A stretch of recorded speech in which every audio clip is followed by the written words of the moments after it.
Next time हो जाएगा। हाँ इसलिए। ओहो।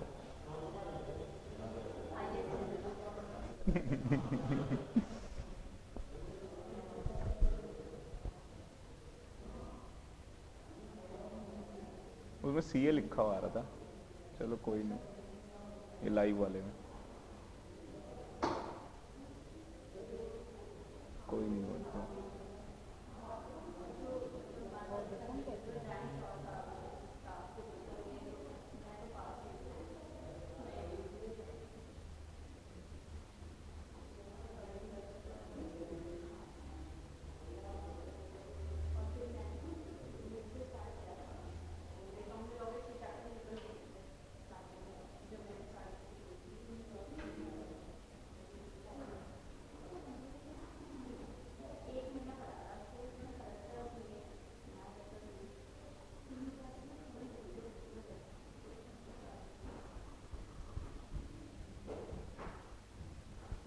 नोट्स निकाल लिए सबने प्रिंट आउट? चलो आज निकाल लोगे ना बुक? हाँ, नहीं नहीं वो तो हो जाएगा। अभी असली में क्या है ना, सारे चैप्टर्स के बने नहीं है और उसमें टाइम लग जाएगा। निकाल के तो ये दे देंगे, तो आप बोल देना फिर इनको, चक्कर ये ना है ना। बुक का क्या है ना, मैं सोच रहा हूँ जीएसटी भी साथ में दे दूँ, एमसीक्यू, और अमेंडमेंट्स बहुत ज़्यादा है और मैं खुद ही बना रहा हूँ सब कुछ, दूसरे से नहीं बना सकते ना, ये चक्कर है। तो कई चेंज, अब सैलरी चैप्टर आपका मैंने तैयार तो पहले से कर रखा था, बट उसमें भी कई चेंजेस थे, तो कल वो इनकॉर्पोरेट किए। नहीं नहीं, अब मेरी वाली जो बुक आएगी वो तो यही देंगे, वो तो आपको यही दे देंगे। इतना छोटा सिलेबस नहीं है ना मेगा कि एक दिन में। असली में क्या होता है ना कि जो अभी ईयर आया है आपका, तो उसके अंदर वो सारे इनकॉर्पोरेट करने पड़ते हैं चेंजेस, ये कहानी है। तो इसलिए जो अभी बुक आती है उसमें टाइम लगता है। अब देने को मैं दे दूं, फिर बार बार चेंज कराता रहूं, तो फिर मज़ा नहीं आएगा। अब आप देखोगे कि जो ये मैंने 23 पेजेस बनाए हैं, इसके अंदर टाइम तो बहुत लगा है, पर आपको पता लग जाएगा कि एक जगह सारी चीज़ें आ गई हैं।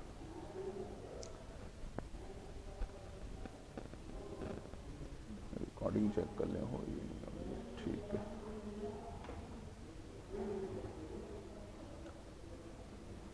हेलो, चलो जी। तो हम लोगों ने, good morning all of you. तो हम लोगों ने सैलरी स्टार्ट किया था, ठीक है। और सबसे पहले क्या देखा था इसके अंदर, सैलरी के अंदर ये देखा था हम लोगों ने, सैलरी अलाउंस परक्विजिट, तीन चीजें प्लस करेंगे, ग्रॉस सैलरी आ जाएगा। ग्रॉस सैलरी में से तीन डिडक्शन मिलेंगी, ठीक है ना। स्टैंडर्ड डिडक्शन है 50,000 रुपये, स्टैंडर्ड डिडक्शन आपको मिलेगी, और salary whichever is lower, ठीक है जी। एंटरटेनमेंट अलाउंस मिलना है, no doubt, in case of government employ, only government employ को मिलना है। प्रोफेशनल टैक्स, अब आप खुद देखोगे, देखो आपने लास्ट क्लास का ही हैंड आउट निकाला था, मेगा ने प्रिंट आउट निकाला था, मैंने प्रोफेशनल टैक्स में थोड़ा सा चेंज कर दिया, तो ये आप ऐड ऑन कर लेना। प्रोफेशनल टैक्स के अंदर कुछ नहीं है। प्रोफेशनल टैक्स में क्या होता है कि जो भी टैक्स एम्प्लॉयर पे करता है पहले वो ऐड होता है, और उसके बाद जितना भी टैक्स होगा वो क्या हो जाएगा, लेस हो जाएगा, फिर चाहे वो एम्प्लॉयर ने पे किया हो या एम्प्लॉय ने। ये बात ध्यान रखना, ऐड कौन सा होगा, जो प्रोफेशनल टैक्स एम्प्लॉयर ने पे किया। जो एम्प्लॉयर पे करता है वो प्रोफेशनल टैक्स क्या हो जाता है, ऐड हो जाता है। पहले किस पे ऐड हो जाएगा, ग्रॉस सैलरी में। उसके बाद हमने उसी को क्या करना है, लेस करना है। पर जब लेस करेंगे तो इसके अंदर दोनों आएंगे, एम्प्लॉयर का भी आएगा, एम्प्लॉय का भी आएगा। और अगर ओनली आपने पे किया है, मतलब ओनली एम्प्लॉय ने प्रोफेशनल टैक्स पे किया है, तो उस केस में क्या होगा, डायरेक्टली डिडक्शन मिल जाएगी, कहानी खत्म। फिर ऐड वाला चक्कर नहीं है। ऐड क्यों हो रहा है, क्योंकि एम्प्लॉयर ने पे किया था। ऐड होने का रीजन एक ही है, एम्प्लॉयर ने पे किया था। आ गई जी बात समझ में। तो नोट्स जब आप देखोगे ना आपको पता लगेगा क्या कीमत है नोट्स की। और एक दिन में नोट्स नहीं बनते, बहुत मेहनत लगती है इसमें। और उसके बाद ये बड़ा चार्ट था, फिर मैंने ये कुछ बेसिक एलिमेंट्स डाले हैं। जैसे देखो कल शिखा को थोड़ा सा डाउट था, जिस भी कंपनीज के अंदर आप काम कर रहे हैं, जिस भी कंपनीज के अंदर आप काम कर रहे हैं, तो जो कॉर्पोरेट आपकी ऑर्गेनाइजेशन है वो आपका मतलब जो स्टेट गवर्नमेंट होती है ना वो लगाती है ये। पहले तो ये पता होना चाहिए लगाता कौन है। तो स्टेट गवर्नमेंट इंपोज करती है प्रोफेशनल टैक्स। फिर आपकी कॉर्पोरेट ऑर्गेनाइजेशन के अंदर देखना पड़ेगा वो लोग प्रोफेशनल टैक्स डिडक्ट कर रहे हैं या नहीं कर रहे हैं, ठीक है। तो ये शिखा को थोड़ा डाउट आया था, तो मैंने गरिमा ये देखो ये भी इनकॉर्पोरेट कर दिया कल, क्योंकि मेगा ने ऑलरेडी निकाला हुआ है, उसके पास ये पेज नहीं है। अब मैंने ये अपनी लैंग्वेज में सिंप्लीफाइड किया इसको। इसी में 1-2 घंटे लग जाते हैं, वो कंप्यूटर में टाइप करो ये सब करो। दूसरा आदमी कर नहीं सकता ना टैक्सेशन का, तो उसको पता ही नहीं है क्या है, तो दूसरे से आप हाँ है इतना फिर वही है ना, उससे अच्छा खुद ही नहीं कर लेंगे इतनी तो स्पीड बना रखी है, ठीक है ना। है पे भी करना पड़ेगा, टाइम सबसे मेन चीज है टाइम। अब जब मुझे खुद करना है तो मैं अपने कन्वीनियंट के अकॉर्डिंग किसी भी टाइम बैठ के वो काम कर सकता हूँ। मैं सुबह 4 बजे उठ के काम किया, ये 4:30 बजे कोई आएगा नहीं, क्योंकि मुझे पता है आगे फिर काम है, दूसरी क्लासेस है। शेड्यूल भी बहुत बिजी है ना, चक्कर ये कि केवल एक ही सब्जेक्ट नहीं है, और भी बहुत सारी चीजें हैं। इनकम टैक्स, अब ये यहाँ पे देखो सारे एग्जाम्पल लिख दिए हैं, तो आप ये जाके पढ़ना, आपको सारा समझ में आ जाएगा। सारे एग्जाम्पल्स जाके पढ़ना आप। फिर एक इलिस्ट्रेशन भी यहाँ पे डाल दी है कि सैलरी में आना है या नहीं आना, आना है नहीं आना, नहीं आना। अगर कोई टीचर है, जितने भी स्कूल के टीचर्स हैं, उनको जो सैलरी मिलती है वो सैलरी के अंदर टैक्सेबल होती है। जो भी यूनिवर्सिटी है, दिल्ली यूनिवर्सिटी है, जो कॉलेज के अंदर जो टीचर आंसर शीट चेक कर रहे हैं, वो सैलरी के अंदर इनकम नहीं आती, वो इनकम फ्रॉम अदर सोर्सेस है। उसके बाद एमपी, एमएलए, इनको जो पैसा मिलता है वो भी सैलरी में टैक्सेबल नहीं होता, वो इनकम फ्रॉम अदर सोर्सेस में टैक्सेबल होता है। फिर ये जो मिनिस्टर होते हैं ना, देखो यहाँ पे एक मिनिस्टर का पॉइंट लिखा हुआ कहीं पे, ये तो लिख दिया कहीं पे मिनिस्टर्स, ये देखो ये मिनिस्टर का पॉइंट लिखा है। जो मिनिस्टर, जैसे ये केजरीवाल है सीएम, इसको जो पैसा मिल रहा है वो सैलरी में टैक्सेबल है। इवन दो ये लिखा है, मैंने पूरी रीजनिंग लिखी हुई है, वो सारी चीजें लिखी हुई हैं इसके अंदर। हाँ, प्रेसिडेंट को भी सैलरी मिलती है, तो वो कहाँ पे आ जाएगा, वो सैलरी के अंदर टैक्सेबल होगा, क्योंकि वो एमपी और एमएलए नहीं है, ठीक है। उसके बाद चार्ज का सेक्शन बताया था, देखो इसको किस तरीके से मैंने डिजाइन किया फिर, ठीक है। तो ये एक बार आप पढ़ोगे, सब कुछ करवा दिया ये। उसके बाद हम लोग आए थे रिटायरमेंट बेनिफिट के अंदर, और ऑलमोस्ट मुझे लग रहा है सारे बच्चों ने लेक्चर देखा हुआ है। तो रिटायरमेंट बेनिफिट में आए, प्रगति ने देखा लेक्चर सैलरी का, बेटा भेजा था, देखना था, ठीक है, कोई बात नहीं, अब क्या कर सकते। तो रिटायरमेंट बेनिफिट क्या होते हैं ये पता लग गया, क्या होते हैं रिटायरमेंट बेनिफिट। जैसे पेंशन है, ग्रेच्युटी है, तो लास्ट टाइम हम लोग ग्रेच्युटी कंप्लीट कर चुके हैं, ठीक है। आज जो टॉपिक करने जा रहे हैं पेंशन, चैप्टर कौन सा चल रहा है, सैलरी। तो चैप्टर है हमारा सैलरी, और आज जो टॉपिक लेने जा रहे हैं पेंशन करने जा रहे हैं। और आप सबको पता होगा कि रिटायरमेंट के बाद जो भी एम्प्लॉइज हैं उनको क्या पे किया जाता है, पेंशन पे की जाती है, हर महीने मिलती है। तो कब मिलती है ये, आफ्टर रिटायरमेंट। तो आप लिख सकते हो ये पैसा कब मिलेगा, आफ्टर रिटायरमेंट के बाद ये पैसा आपको दिया जाएगा। और मंथली मिलेगा, ये पैसा जो आपको मिलेगा वो मंथली मिलेगा। अब यहां पे दो बातें हैं, क्या बातें मत करो, यहां ध्यान दो, क्या हो गया, फिर प्यार बढ़ाना है। अनकंप्यूटेड पेंशन, कौन सी पेंशन है, अनकंप्यूटेड का मतलब जो आपको मंथली मिल रही है, जो आपको कब मिल रही है, मंथली पैसा आपके पास आ रहा है।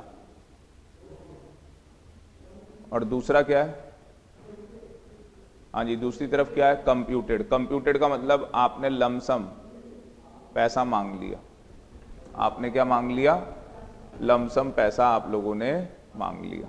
बात समझ में आ रही है? तो it is fully taxable in the hands of all employees. It is fully taxable in the hands of all employees. जो अनकम्प्यूटेड है, जो मंथली पेंशन आ रही है, वो क्या होना है गरिमा, टैक्सेबल होनी है, चाहे गवर्नमेंट का हो या नॉन गवर्नमेंट, कोई सा भी हो। उसके बाद कंप्यूटेड पेंशन के अंदर क्या है, फुल्ली एग्जम्प्ट है, ठीक है जी। और फुल्ली एग्जम्प्ट किस केस के अंदर है, अगर आप गवर्नमेंट के एम्प्लॉई हैं, लोकल अथॉरिटी के हैं, या स्टैचुटरी कॉर्पोरेशन, सीएस इंस्टीट्यूट, ठीक है जी, जिनके अपने खुद के स्टैचूट्स हैं, अपने खुद के एक्ट बने हुए हैं।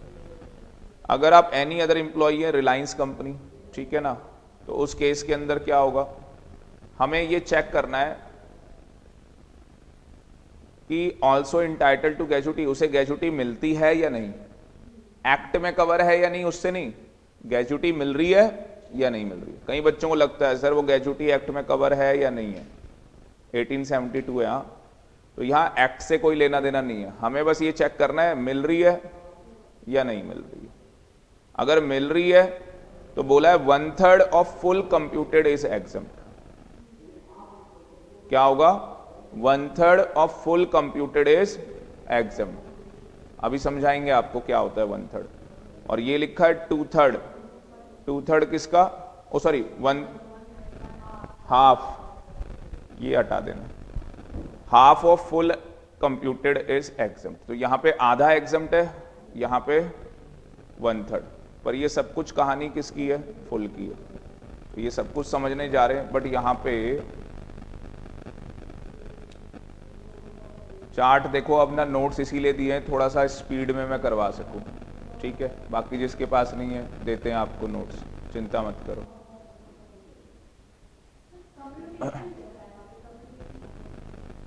कहाँ लिखा, कंप्यूटेड लिख लो, ठीक है ना।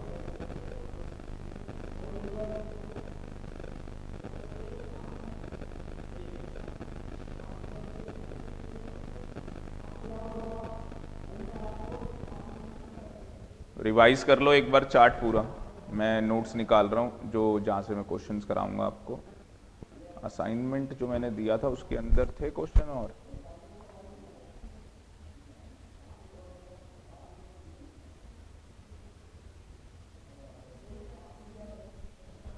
एक मिनट चेक कर लेता हूँ।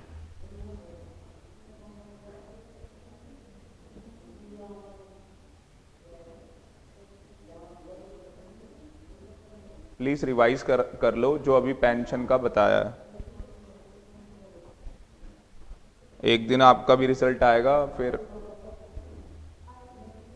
आ गया, हाँ वो तो कल ही था, हाँ तो कुछ कोई बात नहीं है, बस यही वाली बात है ना कि अब आने तो वाला है आगे रिजल्ट, दोबारा से आएगा, उसके लिए तो मेहनत करनी है, ठीक है ना। ये कहानी, अच्छे नंबर लेने हैं आप लोगों को, पर आप लोग मेरी बात मानते ही नहीं ना। देखो क्लास में मेरी बात सुन ही नहीं रहे हो, मैं आपको कुछ बात बता रहा हूं, आप सुन नहीं रहे। कहानी भी तो ये है,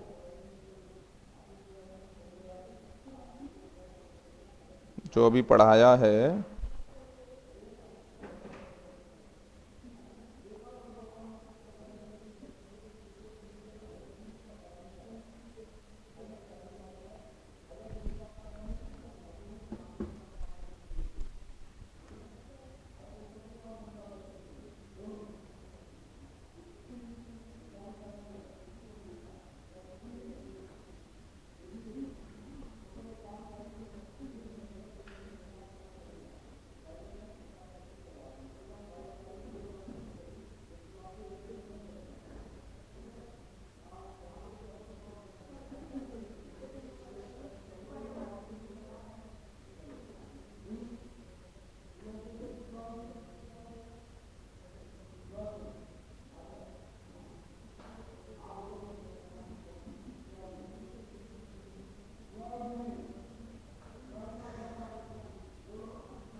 प्रगति पूरा याद हो गया, सुना दो पेंशन बिना देखे।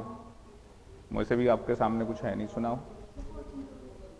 मत पूछो ना बेटा कुछ भी, पढ़ाई पे फोकस करो। अभी अभी बताओ, क्लास चल रही है ये बात करने की, आप खुद बताओ।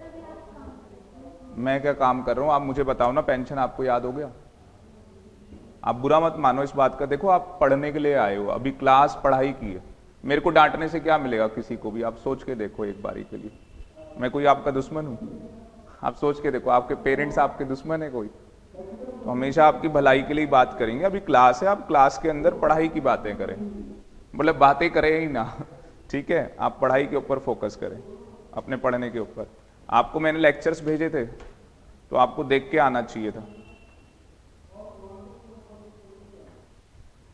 ये चीजें तो आपको खुद से नहीं नहीं, मैं ये कह रहा हूँ लेक्चर जो भेजे थे वो आप देख लेते।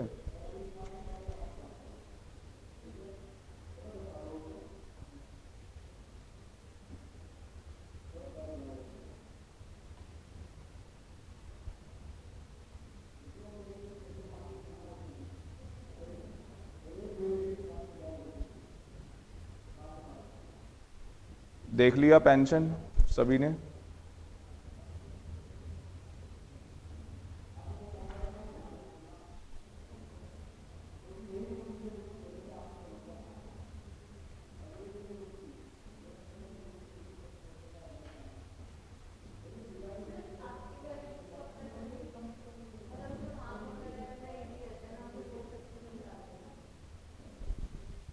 मेरे को खुद ही नहीं पता है ढंग से, क्योंकि मैं क्या है कि जो आपकी सैलरी, अभी इतनी सारी अमेंडमेंट्स हैं, तो मेरे नोट्स आप चेक करोगे तो आपको पता लग जाएगा क्या बढ़िया नोट्स बनाए सर ने। तो उसमें थोड़ा सा टाइम लगता है, और ये टैक्स का सब्जेक्ट है। तो अब मैं भी ये बोल दूं कि आपको जी बहुत टाइम लग जाएगा, तो वो मैं टाइम लगा भी नहीं सकता, आपके भी पेपर हैं। तो मैं नहीं चाहता कि जब तक डिले हो रहा है तो आपके पास कुछ ना हो। तो मैं ही दे दूंगा आपको, अभी लूज नोट्स दे दूंगा आपको सैलरी चैप्टर के। थोड़ा सा बड़ा चैप्टर है, कोशिश करूंगा कि जितनी जल्दी हो सके मुझसे उतनी जल्दी मैं आपको दे दूं, जिससे कि आप जो कह रहे हो मार्क कर सकूं, ये सब कर सकूं, वो कर लो। पर ये कि जब तक नहीं मिल रही तो क्या हम मार्क नहीं कर पाएंगे? मेरा ये नहीं नहीं, पर अभी जब तक नहीं है मीन वाइल, तब तक हम कैसे पढ़ेंगे? काम चलाओ कैसे हो गया? आप प्रिंट आउट निकाल के उसको अपने नोट्स बना ले। चीजों को कभी पढ़ाई को काम चलाओ मत रखो। आप मतलब मेरे ये कहने का मतलब है कि अगर मान लो हमारे पास डिले आ रहा है बुक का, तो क्या उसकी वजह से हम अपनी पढ़ाई को स्पॉइल करेंगे उसके अंदर? वो इसीलिए हो गया लेट बेटा। वो क्या हुआ, मेरा जो लैपटॉप नहीं है, अब आप देख रहे हो मैं वो लेके भी नहीं आ रहा, उसमें बैड वो हो गया, क्या बोलते हैं उसको, हार्ड डिस्क के अंदर को बैड वो ब्लॉक्स हो गए उसके अंदर। तो जो एक फाइल थी वो क्रैश हो गई। अब मेरे पास उसकी दूसरी रॉ फाइल थी, अब उसके अंदर मैंने दोबारा चेंजेस क्या जो मैंने इनकॉर्पोरेट कर रखे थे वो तो ठीक है, क्योंकि वो मैं मेल पे भी रखता हूँ, ऐसा नहीं है कि बैकअप नहीं है मेरे पास।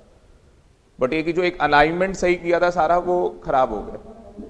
ये चक्कर है। देने को तो मेरे पास ये लो ना, ये देखो रेडी है पूरे एमसीक्यू क्वेश्चन की बुक, ये लो आपके सामने है, मैं आपको दिखा देता हूँ। ये एमसीक्यू है, ये चैप्टर 1 से लेके 7।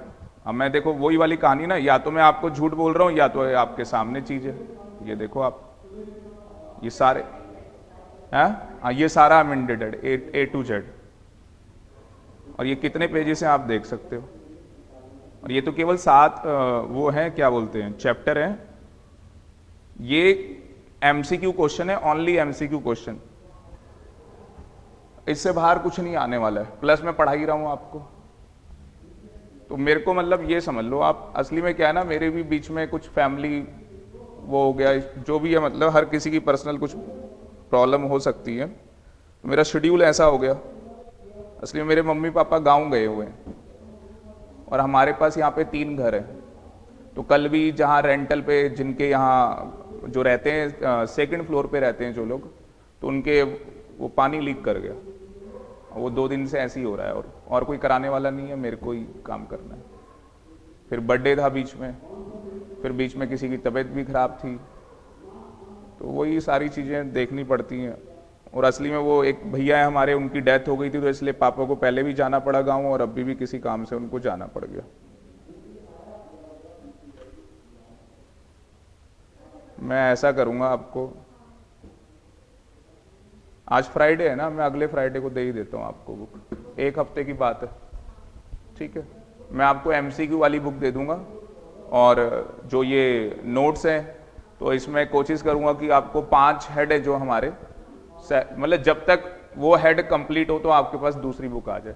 एमसीक्यू तो पूरे मिल जाएंगे A to Z, पूरे इनकम टैक्स के एमसीक्यू। कोशिश ये सोच रहा हूँ ना, मैं ये सोच रहा हूँ कि उसी बुक के अंदर जीएसटी की भी डाल दूं तो आपके पास एक ही बुक रह जाएगी, उसी में इनकम टैक्स होगा, उसी में जीएसटी होगा, एमसीक्यू क्वेश्चन सारे।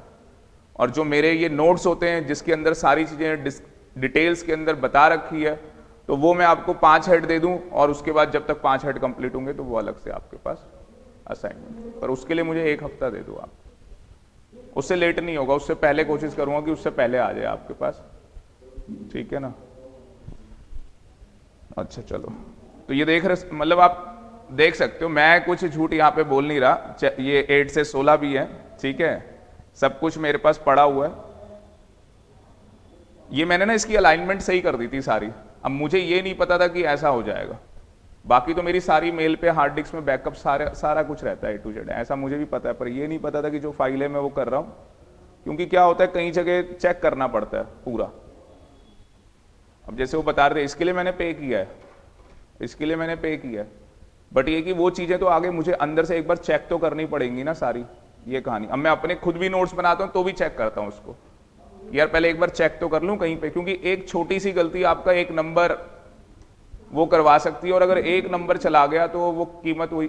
कल मैंने एक बच्चे का रिजल्ट, मतलब CS प्रोफेशनल का बच्चा था, उसने मेरे को रिजल्ट शेयर किया, क्या रिजल्ट है, मतलब आप 1 मिनट में यहाँ पे आ जाए, मैं आपको बताऊं कहाँ गया वो फाइनल का बच्चा था, मेरे को नहीं पता था, मेरे को तो जब बच्चे ने रिजल्ट सेंड किया मेरे को तब पता लगा। देखो कई चीजें जो अभी तक हमें नहीं पता है, असली में फाइनल में क्या है, 3-3 पेपर हैं, आपके 4 हैं, उसके क्या था बेटा प्रिया, 2 पेपर उसके एग्जाम थे, पता कितने मार्क्स आ रखे हैं, 42 मार्क्स, बच्चा पास। दूसरा, इधर भी पेपर एग्जाम्ट है, एक पेपर, और यहां दोनों मिला के जो नंबर है वो 100 भी नहीं हो रहे। मुझे तो ये पता था कि अब एक पेपर एग्जाम्ट हो गया, उसके बाद दोनों मिला के 100 होने चाहिए, वो भी 97 ऐसे कुछ मार्क्स हो रहे हैं, पास लिखा है। क्यों? क्योंकि अगले जो पेपर थे उसने मतलब पहले भी पेपर दिए थे, इसलिए एग्जाम थे, कई बच्चों के हो जाते हैं ऐसे। और तीसरे ग्रुप के 2 पेपर एग्जाम थे, उसमें वो 50 से ऊपर नंबर लेके आ रखे हैं उसने, तीनों में पास हो गया। हाँ इसीलिए पास है। दूसरी बात आप समझ नहीं रहे, असली में क्या होता है ना कि अगर हाँ हाँ अब अपने दिमाग में, मतलब मेरे दिमाग में तो ये रहता है कि भाई अब ये 3 पेपर हैं इसके, तो 100 मार्क्स लेके आएगा तो पास होगा। अगर वो एक ग्रुप भी देने जाता ना, एक ग्रुप भी, और 97 लेके आता तो भी पास था वो। पर सुनो, इस वाले में पास होता क्या, इस वाले में पास नहीं होता, इस वाले में पास हो गया। क्यों पता है? क्योंकि ये एग्जाम का मतलब आप एज्यूम कर लो 60 मार्क्स है, और ये आप 40 भी लगा लोगे तो कितना हो जाएगा,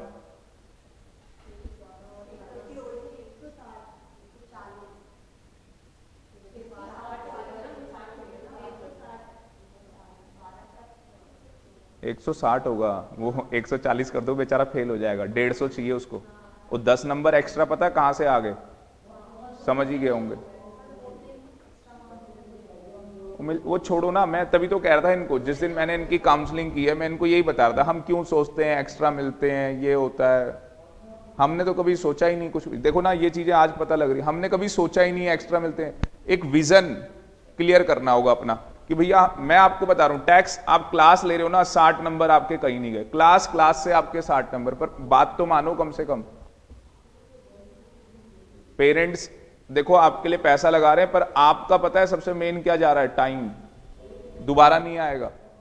तो बस प्रगति थोड़ा सा हम्बल रिक्वेस्ट है, बेटा मेहनत करनी स्टार्ट कर दो, आप मेहनत करो, मैं देखता हूं रिजल्ट कैसे नहीं आता। और सीएस के पेपर मतलब कोई से भी पेपर हो, पेपर आसान है, कोई ऐसा नहीं है कि बहुत खतरनाक पेपर हैं बच्चे बताते हैं, जैसे वो बता रहे थे उस दिन ग्रुप 2 के अंदर, तो ऐसा नहीं है, हाँ? तो अच्छा रिजल्ट है 22, तो बोथ ग्रुप का रिजल्ट बीच में आ रहा था 6%, 7% रिजल्ट आ रहा था। फिर इस बार तो मुझे ऐसा लग रहा है बच्चे ज्यादा पास हुए। फिर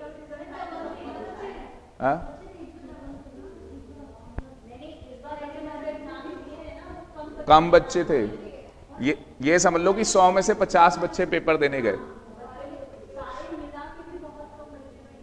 और इस लड़के ने मेगा क्या किया, इसका जब ये ये 2 इसने पेपर देना था, ये ग्रुप 2 वाला ये नहीं देने जा रहा था, मेरे को फोन आया कि मैं सर मेरी तैयारी नहीं है पेपर दे, क्योंकि 2 पेपर हैं, तो मैं तो सीधे तीसरा वाला देने जाऊं। मैंने कहा भाई बात ऐसी, तूने पैसे भरे हुए, तू पेपर देने जा। और आज देख लो 97 लेके आया दोनों में, तीनों में ही पास हो गया, सीएसई बन गया, कहानी खत्म हो गई। वो पता नहीं पहले कैसे दिए थे, क्या दिए थे, पर पहले के इसके पेपर जो है ना वो एग्जाम्ट भाई बहुत खतरनाक तरीके से हैं। देखो कितने पेपर, ये क्या होता है मेगा स्ट्रैटेजी है ये। आपके 4 पेपर है ना, मैं तो बस ये कहता हूं 2 पेपर के अंदर पहले से मार्क कर लो, tax, company law, setting up, और एक ये JIGL। आप पहले से सोच लो कौन से 2 पेपर हैं जिसमें भाई 60 तो लेने ही लेने, क्योंकि अगर एक बार 60 नंबर आ गए, 2 में 40 भी आएंगे ना तो भी पास हो आप। एक की गारंटी मैं दे रहा हूं यहां बैठे बैठे। JIGL जो आप लोग पढ़ रहे हो, आप बस जो पढ़ाया जा रहा है घर जाके नोट्स बना लो, मैं भी देखता हूं फिर कैसे नहीं आते आप। पक्का आपको खुद कॉन्फिडेंस आ जाएगा क्लास लेने के बाद कि सर नंबर आ सकते हैं।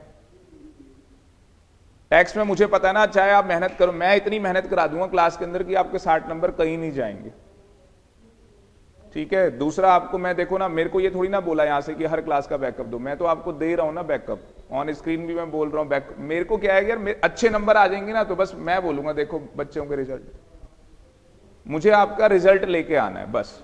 मैं चाहता हूं कि अगले बैच में हमारे पास एक रिजल्ट हो दिखाने के लिए कि भाई हम यहां आके बच्चों को पढ़ा रहे हैं, मस्ती नहीं कर रहे कोई, और रिजल्ट ही बोलता है और कुछ नहीं, कोई नहीं बोलता। मैं आपको कितना पढ़ा लूं, कितना कुछ कर लूं, रिजल्ट नहीं होगा ना तो कोई फायदा नहीं है। तो मुझे रिजल्ट के ऊपर आपके फोकस करना है, आप बस मेरे को फॉलो करो जो मैं बता रहा हूं आपको।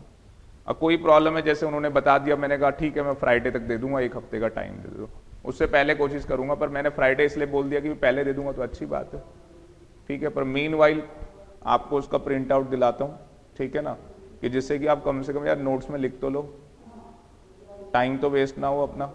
इसके क्वेश्चन करते हैं अब, पेंशन के क्वेश्चन करते हैं। ये रहा हमारे पास, ठीक है, तो ये अपने पास क्वेश्चन है। ये इसके लिए भी बोल दिया है प्रोजेक्टर के लिए, ये चेंज हो जाएगा नेक्स्ट वीक में। आप देख रहे हो धीरे धीरे ये चीजें मैं ही करवा रहा हूँ, ये सारी चीजें चेंज करवा रहा हूँ। हाँ कर रहा हूँ, थोड़ा सा मैं लिखा हुआ भी आपके लिए ढंग से आ जाए वो।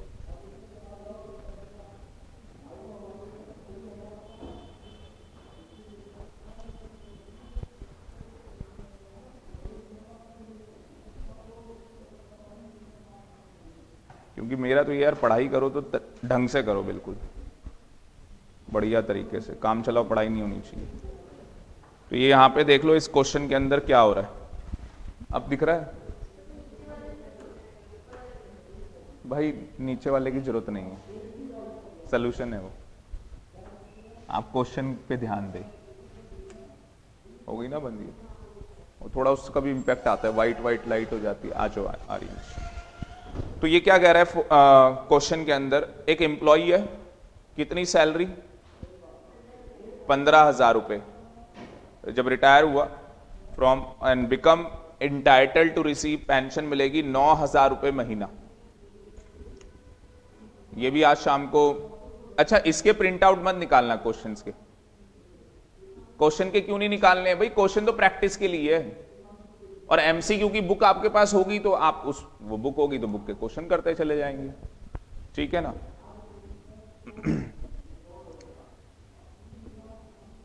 तो ये क्या बोलते हैं, कहां गया,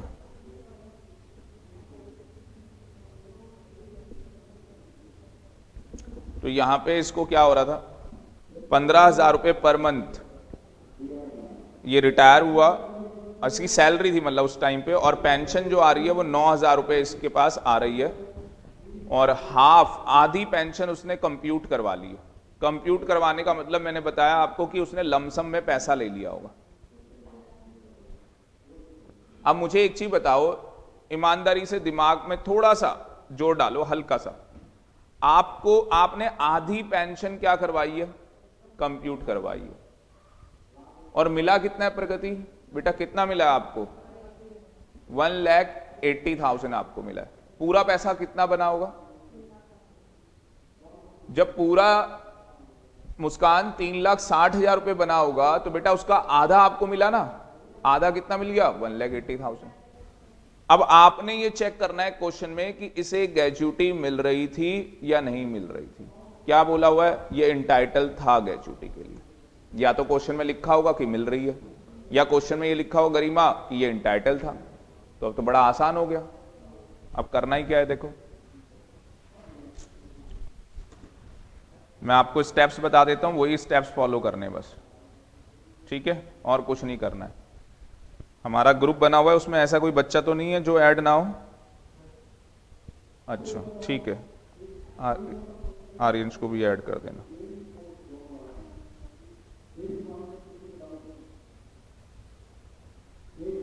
मैंने जानबूझ के ये क्वेश्चन आपके ग्रुप में सेंड कर दिया, ठीक है ना।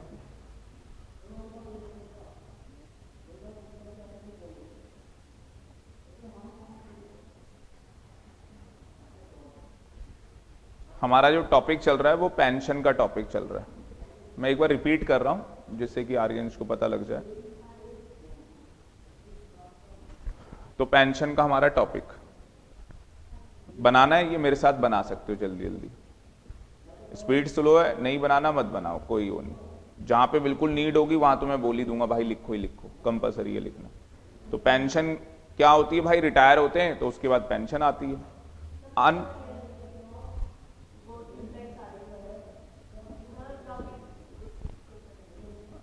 अरे यार दिख रहा है गरिमा, चलेगा इतना, चल जाएगा, कोई दिक्कत नहीं।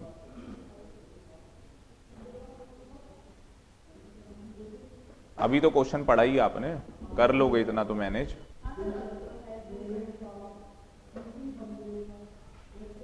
तो वो क्या है? अनकंप्यूटेड है। दूसरी तरफ क्या है? बाकी बेटा ज्यादा कुछ होगा मैं दोबारा वो वैसी फाइल तो भेजूंगा ही आपको, पीडीएफ। आपकी हर प्रॉब्लम का सलूशन मैं आपको दूंगा, जब ना दूं तो तुम मुझे बताना। दो ही बातें, जो अनकंप्यूटेड है, क्या वो मूड खराब हो गया क्या? हाँ तो बिल्कुल खुश हो जाओ ना, जैसे आप रहते हो वैसे रहो। अनकंप्यूटेड है, अनकंप्यूटेड में क्या होगा प्रगति? अनकंप्यूटेड के अंदर सर फुल्ली टैक्सेबल होगी। सर फुल्ली टैक्सेबल होनी है, कोई सा भी हो, कोई सा भी बंदा। अनकंप्यूटेड है? नहीं नहीं, पी नहीं है।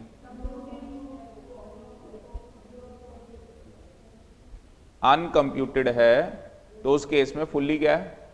टैक्सेबल है। अनकंप्यूटेड का मतलब क्या है? जो आपको मंथली मिल रही है। अच्छा क्या होता है? तब से बता रहा हूं, तब से कहां ध्यान है?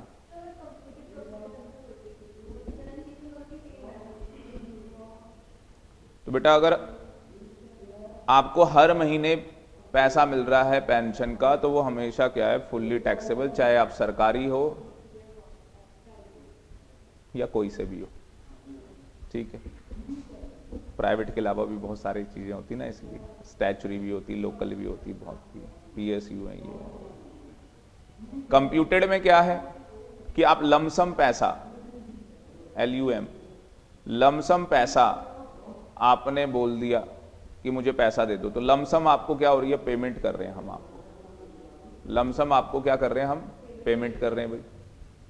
तो होता है ऐसा कि भाई फादर हैं, फादर का लड़का है या लड़की है, मैरिज करानी है या कुछ भी है, उनको पैसे की जरूरत है, तो वो कह देते हैं मुझे पैसा दे दो मेरा सारा। पर क्या होता है? एम्प्लॉयर सारा पैसा कभी नहीं देगा, ठीक है ना, क्योंकि वो कहेगा कि भाई कि अगर सारा दे दिया कल अगर तुम्हारे पास अपनी जिंदगी को जीने के लिए कुछ नहीं रहा तो वो मूवी देखी थी ना सलमान खान की, बाबुल क्या नाम है वो मूवी का, बागवान। हाँ, कितनी जल्दी याद आता है, गुड। आगे बात समझ में। देखी थी मेगा? अच्छा मेगा। प्रगति देखी थी बेटा? नहीं? तो देखी थी जब, तो पता लग गया होगा क्या हुआ था वहां पे पेरेंट्स के साथ। तो यहाँ पे कंप्यूटेड में कितनी बातें? 2 बातें।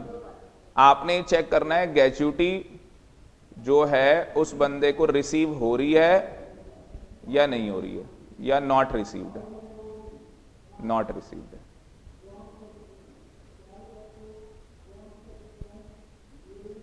अच्छा, आपके पास तो ये चार्ट बना हुआ है, आपने प्रिंट आउट निकाल लिया शायद, तो ये निकाल लो, ये उसमें नोट्स में दिया हुआ है, पेज नंबर, नोट्स के अंदर, नहीं पेज नंबर 7, 64 कहां से आ गया? पेज नंबर 7 पे ये चार्ट दिया हुआ है आपको, पेज नंबर 7 पे। तो हैंडआउट लेके आए हो आर्यंश? अच्छा वो, अच्छा कोई नहीं, तो आप देखो फिर, पेज नंबर 7 मिल गया चार्ट। तो अगर ग्रेच्युटी आपको रिसीव हो रही है तो उस केस के अंदर हमने क्या बोला, 1/3 किसका? मल्टीप्लाई में फुल कंप्यूटेड पेंशन। और अगर आपको नहीं मिल रही तो आधा मल्टीप्लाई में फुल कंप्यूटेड। अब मुझे बताओ इस क्वेश्चन के अंदर जो क्वेश्चन था, ग्रेच्युटी मिल रही है या नहीं मिल रही है? उसे मिल रही है, क्वेश्चन में लिखा हुआ है उसे मिल रही है।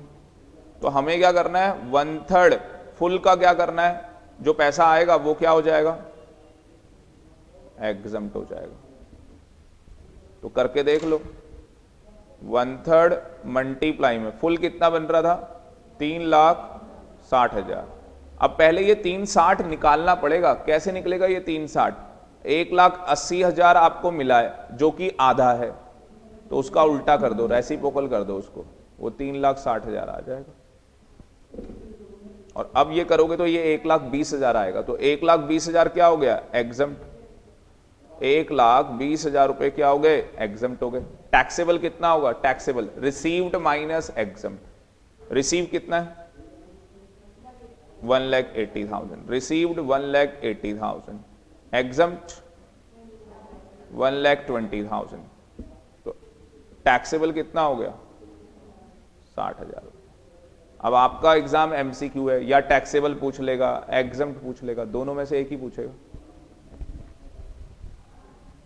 तो क्लियर है, बिल्कुल आसान है, कुछ भी नहीं करना।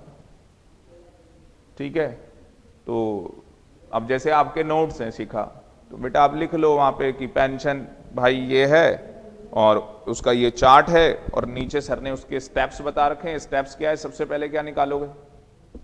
सबसे पहला स्टेप क्या बनेगा? फुल ग्रेच्युटी चल रहा है, क्या मिला है? तो सबसे पहला स्टेप होगा आपका फुल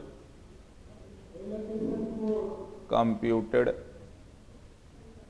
पेंशन आप निकाल लोगे। और ये निकालने के लिए आपको क्या है, क्वेश्चन में चेक करना पड़ेगा। क्वेश्चन में चेक करो कि जो मिला है, अब जो आप कह रहे थे कि जो लमसम जो पैसा है, जो पेमेंट हुई है उसको, वो लमसम उसको पेमेंट कितनी हुई है, तो वो क्वेश्चन में गिवन होगी। उसकी हेल्प से आप क्या निकाल लोगे? Full computed. लमसम कितना पैसा मिला था? 180। कितना था वो? आधा। तो हमने उसका फुल निकालने के लिए उल्टा कर दिया उसे, सीधी सी बात है। दूसरा स्टेप क्या है? एग्जम्प्ट निकालना। तो एग्जम्प्ट निकालने के लिए क्या करेंगे? अगेन चेक कर लेंगे कि ग्रेच्युटी के लिए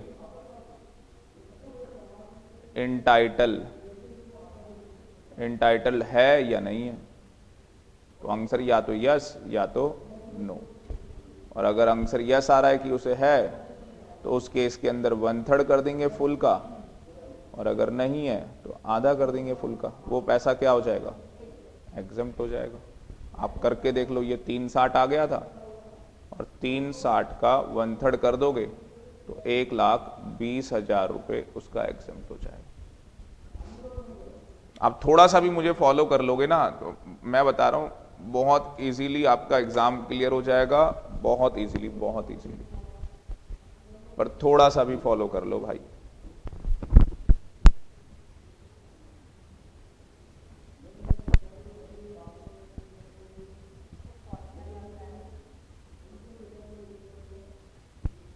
वन थर्ड मल्टीप्लाई में फुल, हाँ उसके बाद थर्ड स्टेप में आएगा,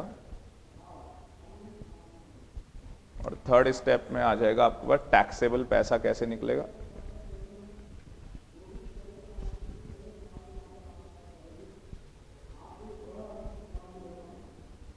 मैं यहाँ पे ये नहीं पढ़ा रहा हूँ कि सीएस को मैं टैक्स पढ़ा रहा हूँ, मैं टैक्स पढ़ा रहा हूँ आपको ऐसा कि आप प्रोफेशनल बनोगे इसके। आप सीए किसी से कंपेयर करोगे अपनी नॉलेज, आपको ऐसा लगेगा कि यार हमें तो इससे ज़्यादा पता है, वो भी सोचेगा भाई मैं सीए कर रहा हूँ, ये सीएस कर रही है, इसको कैसे ज़्यादा पता है। तो मेहनत लगती है उसके लिए, तो उसके लिए आपकी तो मेहनत चाहिए पहले।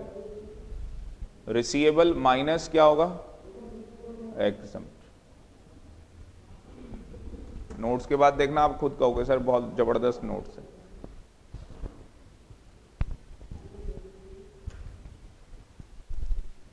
नोट्स भी ऐसे ना यार, कॉपी पेस्ट थोड़ी ना है, वो बना रखे हैं खुद चार्ट, आज से नहीं पहले से बना रखे हैं, पर वही है ना कहीं पे चेंज आ जाता है, वो चेंज करना पड़ता है सारा ही। और इस बार बहुत चेंजेस हैं, बहुत ज़्यादा।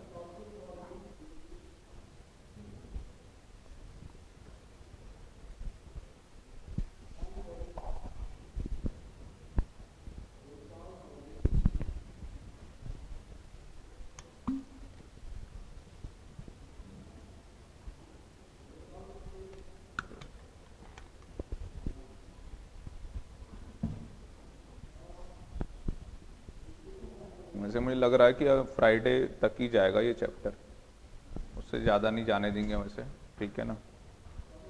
बड़ा हेड है यार बहुत।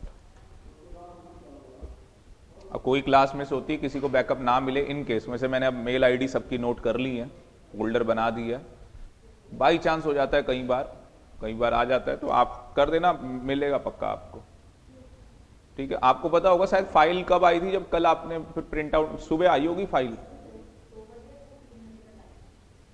पागल हूं मैं, आपको पता है, अपने काम से लेके उठ जाता हूं मैं, मेरा मन करता है ना, मैं नींद नहीं आ रही अब उठ के काम करने में, काम करने लग जाता हूँ। थोड़ा पागलपन पैशन लेके आना पड़ता है।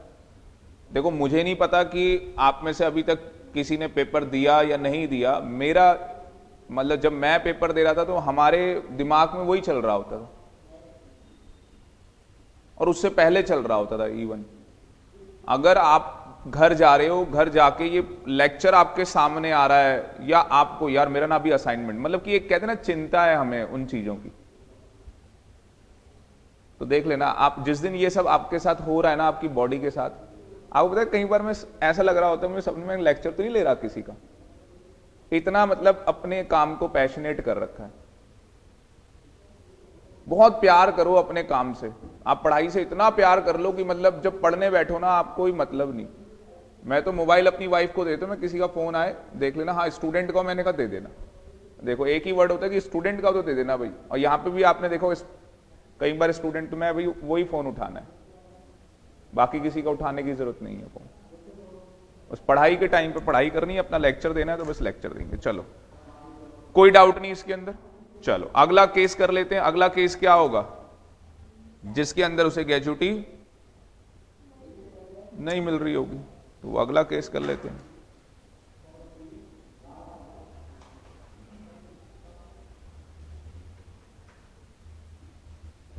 ये राजी अगला केस,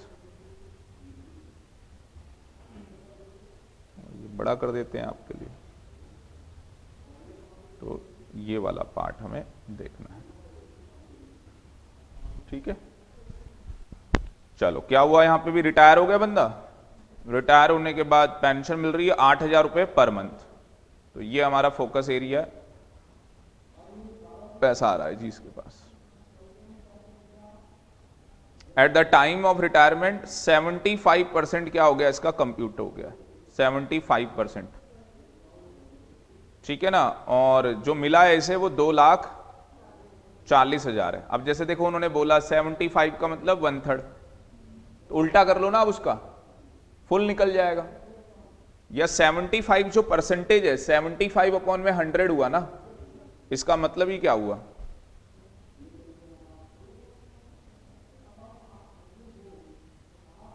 एक तो ना ये कई बार काम नहीं करता है।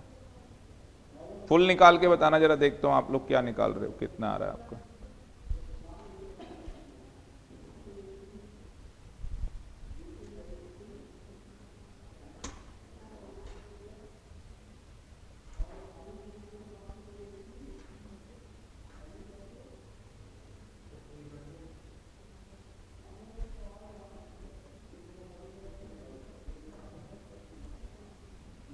एक बार आप लोग ट्राई करके देखना, आपसे आंसर निकल रहा है इस क्वेश्चन का।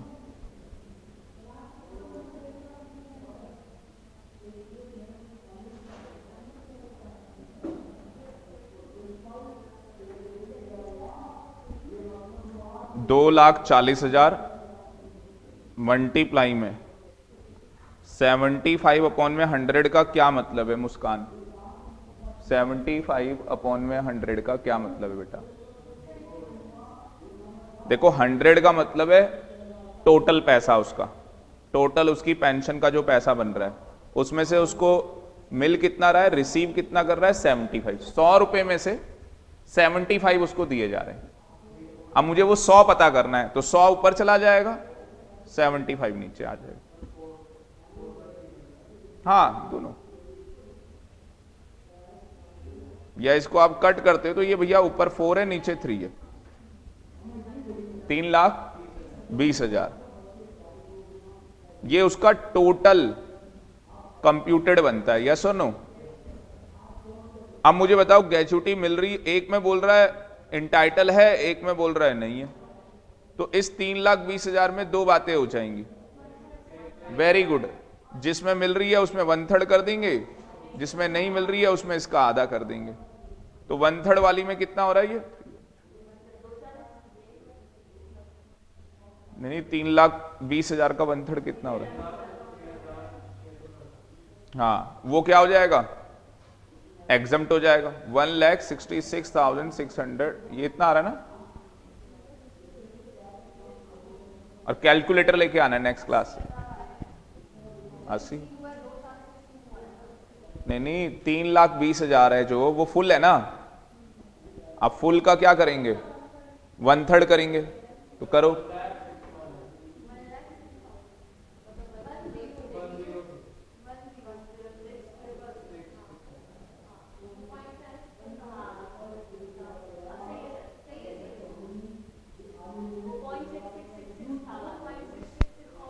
यानी 10 तो मुझे तो गलत लग रहा है, 10 कैल्सी में देख लिया आपने, चलो भाई, हाँ सही कह रहे हो बिल्कुल, बढ़िया, गुड।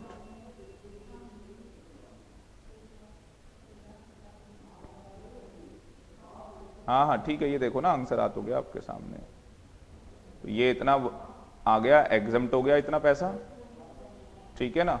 और बाकी टैक्सेबल तो आप निकाल ही लोगे, रिसीव्ड माइनस एग्जम्प्ट, ठीक है। कॉपी में कर दो फटाफट, क्वेश्चन से मतलब है, आंसर बताना मेरे को, मैं आंसर यहां लिख देता हूं आपके लिए। कि पहले केस का आंसर क्या है, दूसरे केस का आंसर क्या है। पहले केस में एग्जम्प्ट हो रहा है जो पैसा, वो ये आ रहा था आपका, और टैक्सेबल जो आ रहा है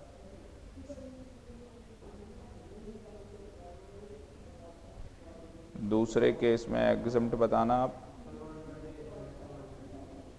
हाँ दूसरा वाला तो इजी हो गया था। और टैक्सेबल कितना हो रहा है, हाँ वो आधा हो गया, ठीक।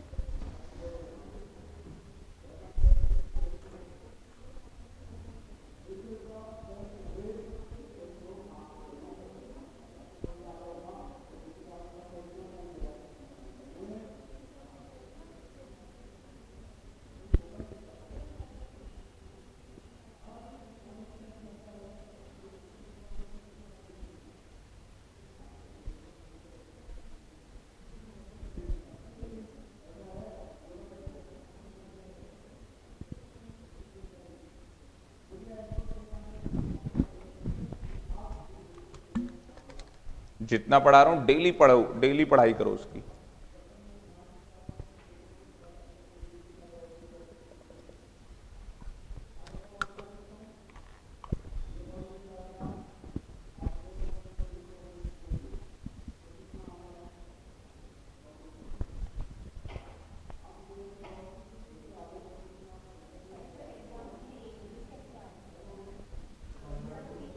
टोटल बना था 3,60,000। ओ भाई 3,60,000 का आधा, अच्छा 3,20 था तो 1,60 बनेगा ना। हाँ फिर आपने गलत बता दिया। तो 1,60 एग्जम्प्ट होगा और टैक्सेबल कितना होगा? रिसीव्ड ये है और माइनस एग्जम्प्ट 80,000 रुपये आएगा ना।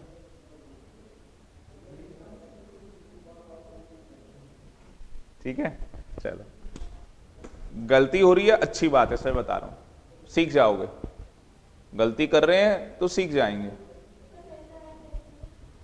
टैक्सेबल बेटा कैसे आता है? Received minus exempt. रिसीव कितना हुआ है? 2,40,000 है ना।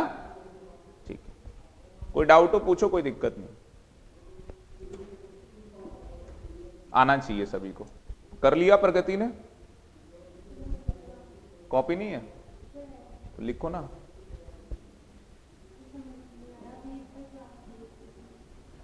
ये तो नया टॉपिक है, आराम से, कोई नहीं, आज जाके दोनों क्लास करना कंप्लीट, ठीक है। फिर भी ना आए फिर भी बताना मेरे को, मैं अलग से बताऊंगा, ठीक है। ठीक है हाँ।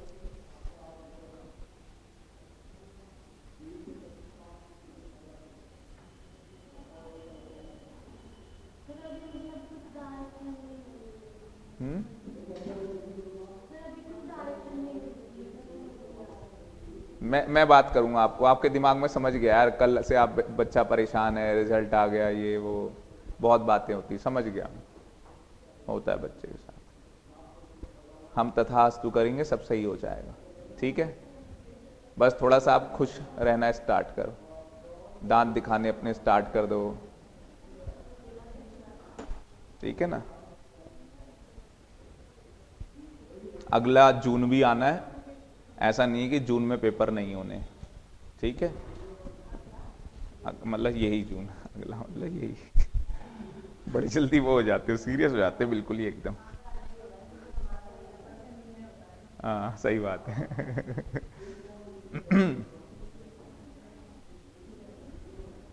तो डन है जी। चलो अगला टॉपिक सबसे खतरनाक टॉपिक, मतलब सीट की पेटी बांध लें, बेल्ट बांध लो, जो कुछ करना है भाई, बड़ा खतरनाक टॉपिक है। अब बिल्कुल प्रगति ध्यान देना बेटा, लीव सैलरी, छुट्टियों की बात हो रही है, देख ले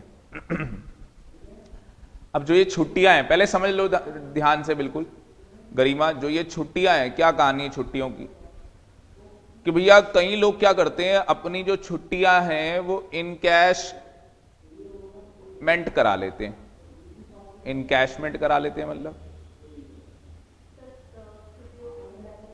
हाँ, तो आपने छुट्टियां नहीं ली भाई, आपको बोला था कि 40 दिन पूरे साल में छुट्टी है, 40 दिन की, जैसे हमारा जो इनके साथ एग्रीमेंट है, तो भाई एक महीने में 12 से 13 क्लास होनी है, और उसके अंदर अगर मान लो कोई इमरजेंसी है तो हम एक ही छुट्टी कर सकते हैं, एक के बाद दूसरी छुट्टी हमें भी अलाउड नहीं, क्योंकि वैसी अल्टरनेटिव क्लास है ना, समझ गए। दूसरी छुट्टी होनी है तो भाई उसका सॉलिड एक रीजन होना चाहिए, भाई ऐसा क्या हो गया कि दूसरी छुट्टी हो रही है आपकी, आगे जी बात समझ में। तो भाई ये चीजें जरूरी होती हैं, क्योंकि आप लोगों का फ्यूचर है, ये थोड़ी ना कि फैकल्टी ने एक क्लास ली उसके बाद वही गायब हो गया। आपने देखा होगा ये जब से आए मेरे साथ में कोई क्लास मिस हुई है? बर्थडे के दिन भी मैं क्लास लेने आया था हाफ डे के लिए, कि भाई चलो एक ग्रुप की तो क्लास होगी, पूरी क्लास मिस ना हो। मैंने भी तो कुछ सेक्रीफाइस किया होगा कि चलो भाई पूजा थी सुबह की, मैं नहीं था उसमें, तो ठीक है ना, मैनेज तो करना पड़ेगा थोड़ा मुझे भी। तो ये क्या हो रहा है, जो छुट्टियां हमने नहीं ली उसका पैसा हमें दे रहे हैं, इसलिए बोल रहे हैं इनकैशमेंट, ठीक है जी जैसे क्या होता है बेटा, यहाँ नीचे खाना आता है खाने के लिए, अब मैंने अपनी जेब से निकाल के दे दिए तो वो पैसा मुझे रिम्बर्स हो जाएगा, समझ गए। ऐसी मेरी छुट्टियां थी, मैंने छुट्टियां नहीं ली तो वो पैसा मुझे इनकैशमेंट मिलेगा, पैसा मिल जाएगा उसका, इनकैश कर लूंगा उसको। अब या तो मैं ये बिल्कुल ऐसी सोच के देखो ना, आप किसी कंपनी में काम कर रहे हो, जब मैं काम कर रहा हूं सर्विस में तो मैं क्या कर रहा हूं, वो पैसा विड्रॉ कर रहा हूं, या मैं टर्मिनेशन हो गया या रिटायर हो गया। टर्मिनेशन का मतलब यहां पे यही नहीं है कि मतलब निकाल दिया, रिटायर हो गया बंदा, रिजाइन करके चला गया, कोई भी चीज है, फिर उसको पैसा मिलेगा। या उसकी डेथ हो गई तो किसको पैसा मिलेगा, लीगल हायर को। इसके अलावा कोई केस बनेगा तो आप बता दो।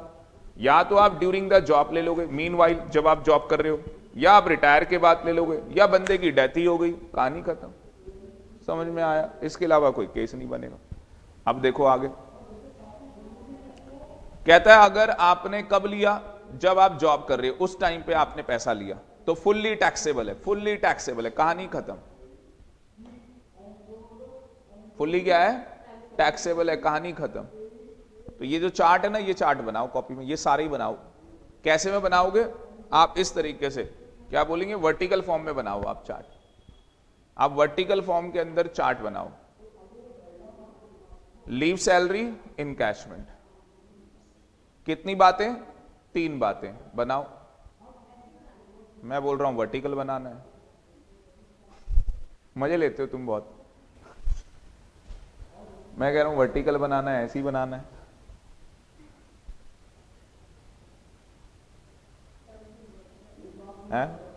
नहीं, ये हॉरिजेंटल जा रहा है, ये इस तरफ, मेरा चार्ट नीचे जाएगा। ये हॉरिजेंटल होता है ना बेटा, है ना भाई, हॉरिजेंटल, समझ गए ना सर, मैं तो यही कंफ्यूज हो गई थी।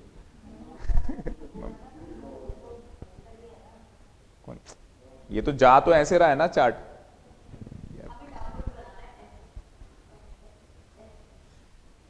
भाई तुम ऐसे बना लो, वैसे बना लो।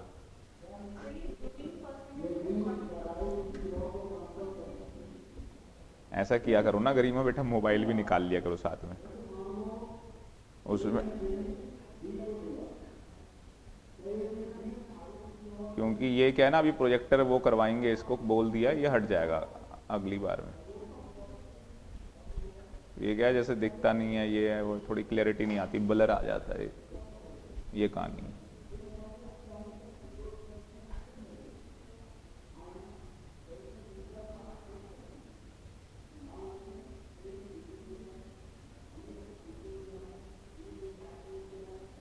और ये नहीं कि ऐसी बस लिख लिया, पता होना चाहिए क्या लिखा है। तो पहली बात, दूसरी बात, तीसरी बात।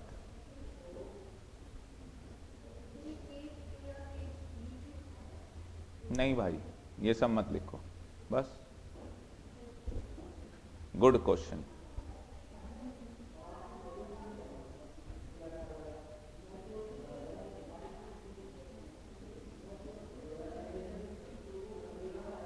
स्पीड दिखाओ, स्पीड, तुम तो बहुत स्लो है। हाँ बिल्कुल आराम से ऐसे लिखते हो कि बस ट्रेन जब तक निकल नहीं लेगी ना, जब तक तो तुम बस, हाँ बहुत स्लो हो तुम। देखो अब पहला क्या होगा, अब जब आपको पैसा कहां मिल रहा है, जब आप सर्विस कर रहे हो, तो उसमें आगे एरो बना के क्या लिखोगे, फुल्ली टैक्सेबल। अब ये मत पूछना सर किस में लिखना है, अभी आज शाम, कल नहीं परसों बात है, परसों शाम, परसों की जो क्लास है, ओ भाई साहब बच्चों ने पागल कर दिया मेरे को। मैं ये चेक कर रहा था कि बच्चों को कितना आता है, एक एक इंडिविजुअल को चेक कर रहा था भाई, पता लगा कि ऑनलाइन में तो बेड़ा गर्क है इनका। ऑनलाइन क्लासेस ली थी उन्होंने, अब फेस टू फेस हो रहा है, मतलब कि ऑफलाइन हो रही है अब क्लासेस, तो पता लग रहा है कुछ नहीं पड़ा है। ये कहानी फुल्ली टैक्सेबल लिखा, हाँ गरिमा को पता लग गया किस में लिखना था। दूसरा बेटा, अब आप पैसा कब ले रहे हो, टर्मिनेशन में। तो देखो टर्मिनेशन की कहानी क्या है बेटा, कहता है 2 बातें, 2 बातें थी ना उसमें, बनाई थी आपने 2 बातें, वेरी गुड मेगा। एक गवर्नमेंट हो गया प्रगति, और दूसरा कौन सा हो गया, अदर। अब जो गवर्नमेंट वाला ना बेटा, वो फुल्ली एग्जम्प्ट है, 10-10 डबल एक क्या,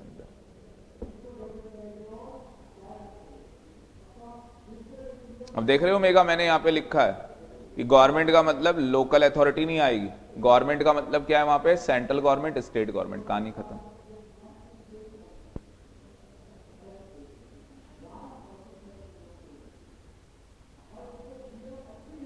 इतना खतरनाक पूछ लेना, बच्चों को याद नहीं रहता है, पर नहीं आएगा इतना खतरनाक, पर फिर भी पता तो होना चाहिए, पता तो होना चाहिए। गुड शिका, जोश में आ गए। अब अगर नॉन गवर्नमेंट एम्प्लॉय है तो क्या होगा, पता ना कौन सा केस चल रहा है कि वो रिटायर हुआ है, वो रिटायर हुआ था, उसके अंदर दो बातें थी, या तो वो गवर्नमेंट का होगा या तो वो नॉन गवर्नमेंट का होगा। गवर्नमेंट का होगा फुल्ली एग्जम्प्ट, अगर वो नॉन गवर्नमेंट का है तो भाई चार बातें। कितनी बातें, चार। अब पहले इन चार को समझते हैं फिर लिखवाता हूं। पहली क्या लिमिट है, कितना लीव इनकैशमेंट आपको रिसीव हुआ, पहली क्या है, कितना लीव इनकैशमेंट आपको क्या हुआ, रिसीव हुआ। और लास्ट देख लो 3 लाख रुपए, दो की अभी बात करते हैं। तो पहली कितना लीव इनकैशमेंट आपको मिला और लास्ट 3 लाख रुपए। अब ये दो समझनी है, ये बड़ी खतरनाक है। 10 महीने की एवरेज सैलरी लेनी, मतलब 10 मल्टीप्लाई में एएमएस, एवरेज मंथली सैलरी, और यहां पे स्टार है, इसका एक स्पेशल मीनिंग है, अभी दिखाऊंगा, रुक जाओ। दूसरा कह रहा है एवरेज मंथली सैलरी, मतलब कि AMS, average monthly salary multiply में, ये बड़ी खतरनाक चीज है, समझ में नहीं आती मल्टीप्लाई में क्या करवा रहा है। Leave at the credit of employ taking 30 days in a year for completed year of service, क्या कहानी है, इग्नोर फ्रैक्शन। तो मैं बताता हूं, इसको लिखना है अन अवेल्ड लीव, क्या लिखना है, अनअवेल्ड लीव, या UNL कर दो ज्यादा अच्छा लगेगा, अनअवेल्ड लीव, जो छुट्टियां आपने नहीं ली। अभी समझाऊंगा, अभी चिंता मत करो, ये भी स्टार लगाया है दो जगह स्टार लगाया है। पहले क्या समझाने जा रहा हूं, एवरेज मंथली सैलरी कैसे निकलेगी, फिर क्या समझाऊंगा अनअवेल्ड लीव कैसे निकालते हैं। सर ये बताओ, पहले वाला लीव इनकैशमेंट रिसीव्ड, भाई क्वेश्चन में दिया होगा, कोई दिक्कत ही नहीं। सर 3 लाख रुपए बताओ, भाई स्टैच्यूटरी लिमिट है 3 लाख रुपए, कहानी खत्म है। सबसे पहले एएमएस सिखाता हूं, ये देखो एएमएस कैसे निकलेगा। ये स्पेशल मीनिंग है सैलरी का, क्या है, स्पेशल मीनिंग है भाई सैलरी का। कैसे निकलेगा, देखो क्या बोला है, 10 महीने थे ना, 10 महीने immediately preceding date of retirement, कल किया था ग्रेजुटी में, वहां क्या था, मंथ, वो महीना छोड़ना था। बेटा आप बस यहां समझो कि ये वाले में क्या हो रहा है, लीव वाले में, यहां बेटा जिस दिन आप रिटायर हो रहे हो उस डेट को क्या करना है, प्रगति छोड़ देना है। सर आप समझ में आ रहा है, उस डेट को छोड़ देना है। बस मैं इनको लिंक कर रहा हूं कि कल ये भी आया था, पर वहां अलग कहानी थी, यहां अलग है। वहां महीना छोड़ रहे थे, यहां डेट छोड़नी है, वो दिन छोड़ना है। कितनी खतरनाक चीज है, आप देख भी रहे हो, मैं कैपिटल कर रखा है उसको। अब लेंगे क्या, बेसिक सैलरी ले लेंगे, डीए लेना है। डीए क्या होगा, forming part of retirement benefit, इसको अलग अलग तरीके से लिखा जाता है, part of employment, forming part of basic salary, इस तरीके से लिखा जाता है। ये वो पैसा है जो हमें रिटायरमेंट में डीए दिया जाएगा। डीए क्या होता है, महंगाई भत्ता, ठीक है। कमीशन लेनी है percentage of turnover, percentage of profit नहीं लेनी, परसेंटेज ऑफ प्रॉफिट नहीं लेनी। कई बार क्या क्वेश्चन में दिया होता है, इतना प्रॉफिट हुआ उसकी इतनी परसेंटेज कमीशन मिलेगी। भाई ये हम क्या पढ़ रहे हैं, स्पेशल मीनिंग ऑफ सैलरी, किसके रिगार्डिंग, लीव के लिए। एक तो पूरा अलग से सैलरी निकालते हैं, वो कहानी अलग होती है। मैंने बताया ना, ये जो सैलरी निकाल रहा हूं ये तो स्पेशली किसके लिए कैलकुलेशन हो रही है, लीव इनकैशमेंट के लिए कैलकुलेशन हो रही है सैलरी की। तो आपके पास जो भी सैलरी आएगी उसे 10 से डिवाइड करेंगे तो हमारे पास एवरेज निकल के आ जाएगी, एवरेज। और ये मैथमेटिकली मत कर लेना, जो इनकम टैक्स कह रहा है कि 10 से डिवाइड करना है तो करना है, क्योंकि पहले जो भी सैलरी लोगे वो 10 से मल्टीप्लाई होगी, जो भी डीए लोगे वो 10 से मल्टीप्लाई होगा, जो भी कमीशन लोगे वो 10 से मल्टीप्लाई होगा। फिर आपको जब मल्टीप्लाई 10 से हुआ डिवाइड तो आंसर वही आना है, ऐसा नहीं है। वो बीच में इंक्रीमेंटल हो जाता है, वो परसेंटेज आ जाती है, मैथ भाड़ में चली जाती है। तो हमें अपना दिमाग ज़्यादा लगाना ही नहीं है, जब इनकम टैक्स ने बोल दिया क्यों लगाना है अपना। उसके बाद एक बार अनअवेल्ड भी देख लेते हैं, फिर आते हैं। मैंने इसका मज़ा आ गया, ये देखो अनअवेल्ड लीव का चार्ट बना हुआ है। अनअवेल्ड लीव नहीं, अभी मत बनाओ, अब ये आपको कहीं थोड़ी ना मिलेंगे। मैंने मेहनत की है इसके ऊपर, मुझे पता है बच्चे को ये प्रॉब्लम आएगी कैसे निकालना। तभी तो कह रहे हो नोट्स जब मिलेंगे आप खुद ही तारीफ करोगे, सर क्या नोट्स है। कोई देख लेगा क्या भाई नोट्स दे दे तू।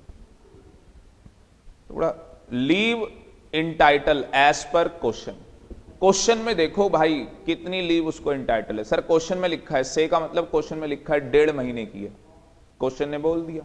अब मैंने यहां ब्लैंक इसलिए छोड़ा है, कुछ भी हो सकता है भाई क्वेश्चन। मैंने एग्जाम्पल 1.5 महीने का लिया, अब 1.5 महीने का मैंने एग्जाम्पल ले लिया। मल्टीप्लाई में क्या करना है, complete year of service, ignore month लिखा था ना वहां पे नोट्स में, इग्नोर मंथ, मंथ को इग्नोर करो, कंप्लीट ईयर ऑफ सर्विस लो। 1.5 महीने की छुट्टी मिलेगी, 20 साल जॉब की है, 20 साल 8 महीने की है। सर साल क्या है, 20 है ना, बस कहानी खत्म। तो पूरे 20 साल में कितने महीने की छुट्टी बनी, 30 महीने की। क्या मैं बोल सकता हूं टोटल लीव इंटाइटल, टोटल 30 महीने की छुट्टी बनती थी। एज पर इनकम टैक्स 1 महीने की छुट्टी होती है। और डेज में लिख लेना, जिनके पास अभी नोट्स हैं मेरे वो लिख लेना, बाकी क्लास के बाद तो दे ही देंगे आपको। 30 डेज, कितनों के पास नहीं है वैसे मैं पता कर लूं, जिससे कि JIGL की क्लास में मिल जाए आपको। 1 2 बस 3 पक्का देख लो, मतलब जिनको चाहिए अभी। उसने तो बोल दिया मुस्कान, ठीक है, चाहिए तो भाई बता देना, कोई दिक्कत नहीं है, ठीक है। हाँ डबल लेके क्या करेंगे, हाँ तो मेरे से ले लेना, क्या दिक्कत है, हाँ तो ले लेना, क्या दिक्कत है। हाँ फ्राइडे के तक के लिए मेरी तरफ से आप ले लेना, कोई इशू नहीं है। आगे जी बात समझ में कोई डाउट है बताओ इसमें। तो यहां इनकम टैक्स के हिसाब से कितना माना जाएगा, 20 मंथ्स। माइनस में क्या करना है, लीव अवेल्ड, कितनी छुट्टियां ले ली। क्वेश्चन में गिवन होगा कितनी छुट्टियां उसने ले ली है, क्योंकि हमें तो निकालना ही ये है ना अनअवेल्ड। तो क्वेश्चन में लिखा है कि उसने कितनी छुट्टियां ले ली हैं, 20 महीने की छुट्टी ले चुका है, तो 20 माइनस हो जाएगा। तो इधर भी तो सेम वही माइनस करेंगे 20। अब क्वेश्चन के हिसाब से उसकी अनअवेल्ड आ रही है 10, क्वेश्चन के हिसाब से कितनी आ रही है, 10 आ रही है। और इनकम टैक्स के हिसाब से अनअवेल्ड कितनी बन रही है।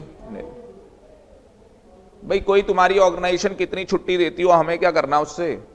हम इनकम टैक्स 1 महीना, क्वेश्चन डेज में दिया है 30 डेज। हो सकता है ना किसी क्वेश्चन में बोल दे 40 दिन की छुट्टी है, क्वेश्चन डेज में भी हो सकता है। फिर ये सारी कैलकुलेशन डेज में होगी,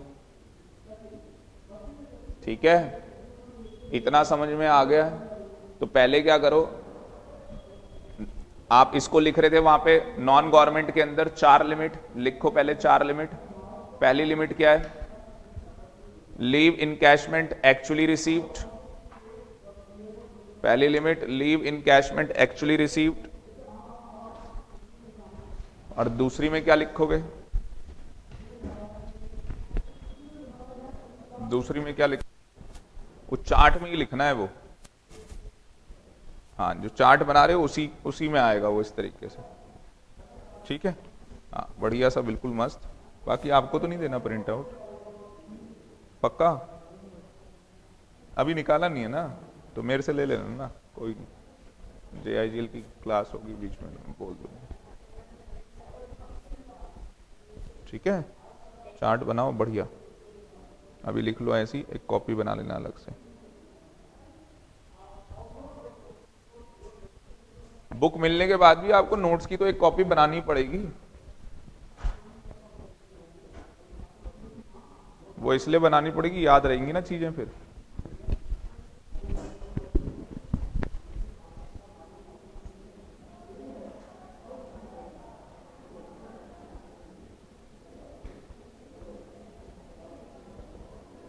दूसरी में क्या लिखोगे, 10 मल्टीप्लाई में AMS, स्टार कर दो AMS में, तीसरे में क्या लिखोगे, एएमएस मल्टीप्लाई में अनअवेल्ड लीव, और वहां ब्रैकेट में लिख लेना कंप्लीट ईयर ऑफ सर्विस में क्या करना है, ignore month, complete year of service में ignore month.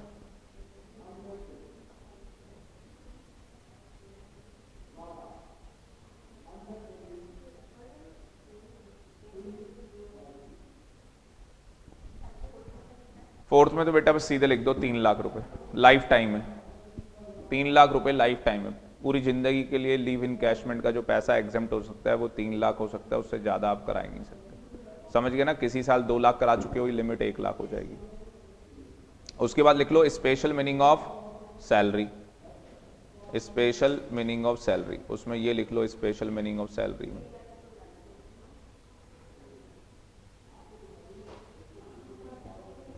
Special meaning of salary, तो सैलरी कौन सी लेनी है भाई, 10 महीने की, 10 महीने में डेट का ध्यान रखना है, हाँ बनाना है।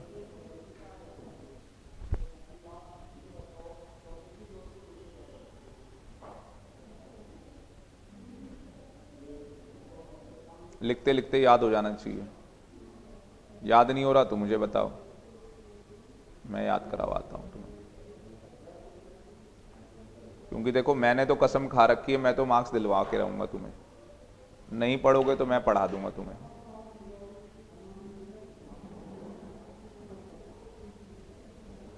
JIGL में टेस्ट है मंडे को, पता होगा आपको, RTI।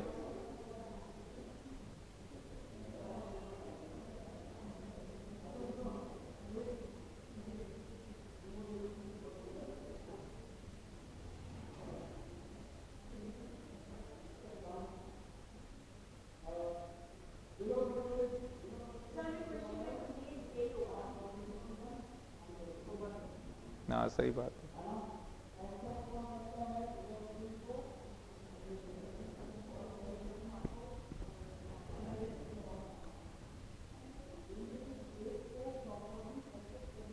इसके बाद जो टॉपिक है वो मेरा फेवरेट है, बहुत मजा आएगा आपको। ये तो बहुत आसान आसान टॉपिक है, कुछ भी नहीं है इसमें।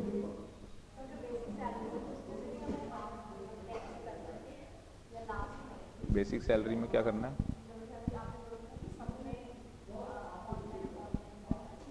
तो पहले तो आप ये मल्टीप्लाई कर लोगे ना, जो भी सैलरी होगी उसको 10 से मल्टीप्लाई कर लोगे, जो भी डीए होगा उसको 10 से मल्टीप्लाई कर लोगे, जो भी कमीशन होगा उसको 10 से कर लोगे। अगर मान लो साल का दिया है, सैलरी मुझे साल की पता लग गई, तो क्या मैं 10 महीने की निकाल लूंगा, कमीशन डीए मुझे साल का पता लग गया कि मैं 10 महीने का निकाल लूंगा, कमीशन साल की पता लग गई 10 महीने की निकाल लूंगा, फिर जो आंसर आएगा उसको 10 से डिवाइड करना है, तो आपके पास एवरेज मंथली सैलरी आ जाएगी।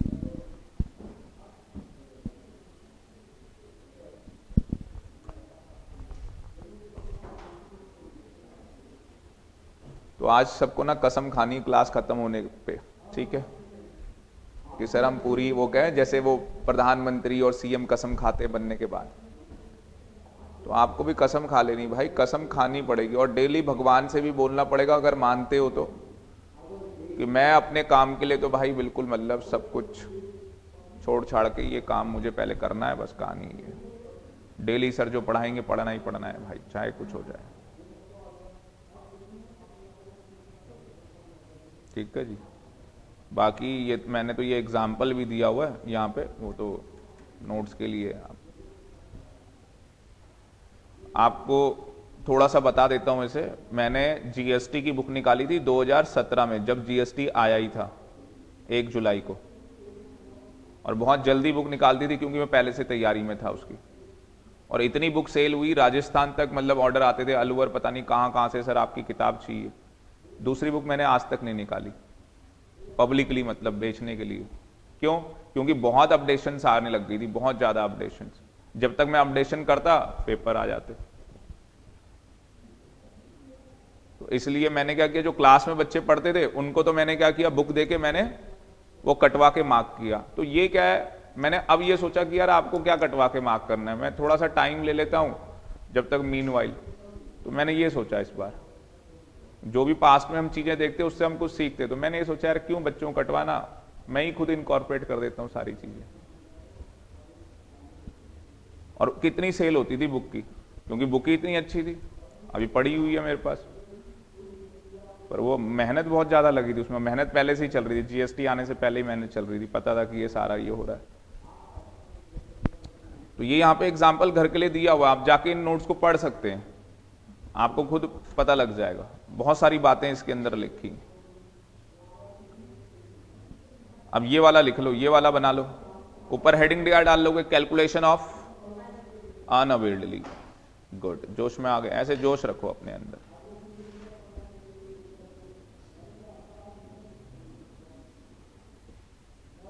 एक लड़की चार्टर्ड अकाउंटेंट, मेरी साली की फ्रेंड, 2013 की बात होगी, उसने मेरी क्लास देखी, मैंने कहा था मेरा चैनल शेयर वो करो यार, सब्सक्राइब।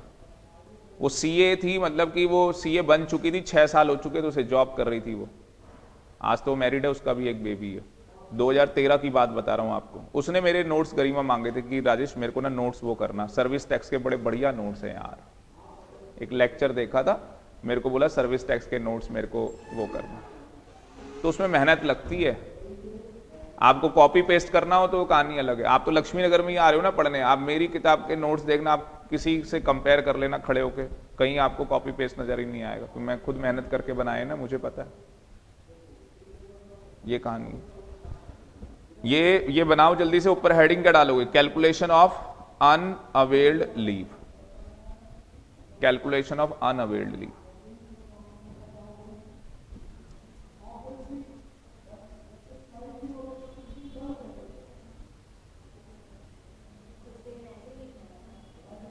हाँ सेम ऐसी, हाँ ठीक है, बिल्कुल सेम, कुछ नहीं है उसमें चेंज।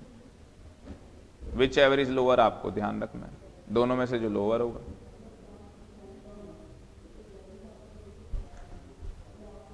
चलें, शिखा ने स्पीड बढ़ा दी अपनी।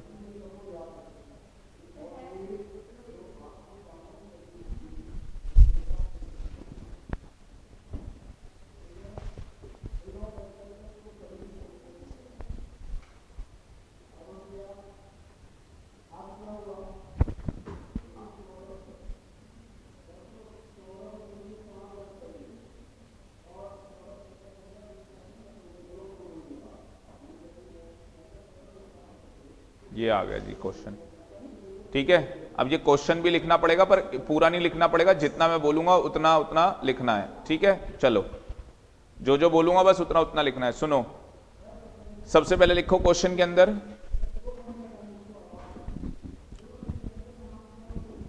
कि एक कंपनी है XYZ प्राइवेट लिमिटेड, जितना बोलूं बस उतना लिखना है, XYZ प्राइवेट लिमिटेड, ठीक, कोई दिक्कत यहां तक। फिर उसके आगे लिखो मिस्टर ई रिटायर हो गया, ये डेट है 30 नवंबर 2020 को वो रिटायर हो गया, ठीक है, 30 नवंबर 2020 को वो रिटायर हो गया। जब रिटायर हुआ, अभी सुन लो पहले, जब रिटायर हुआ तो क्या हुआ, 2,88,000 रुपीज लीव सैलरी उसको उसके एम्प्लॉयर से मिली। तो लिख लो leave encashment received, leave encashment received, कितना leave encashment received, 2,88,000। Garima Shikha से नोट कर लो बेटा। तो लीव इनकैशमेंट रिसीव्ड 2,88,000। अब ये लिखने की जरूरत थोड़ी ना एम्प्लॉयर से मिली हो, तो डीम्ड है, एम्प्लॉयर से मिली होगी, सैलरी का चैप्टर है।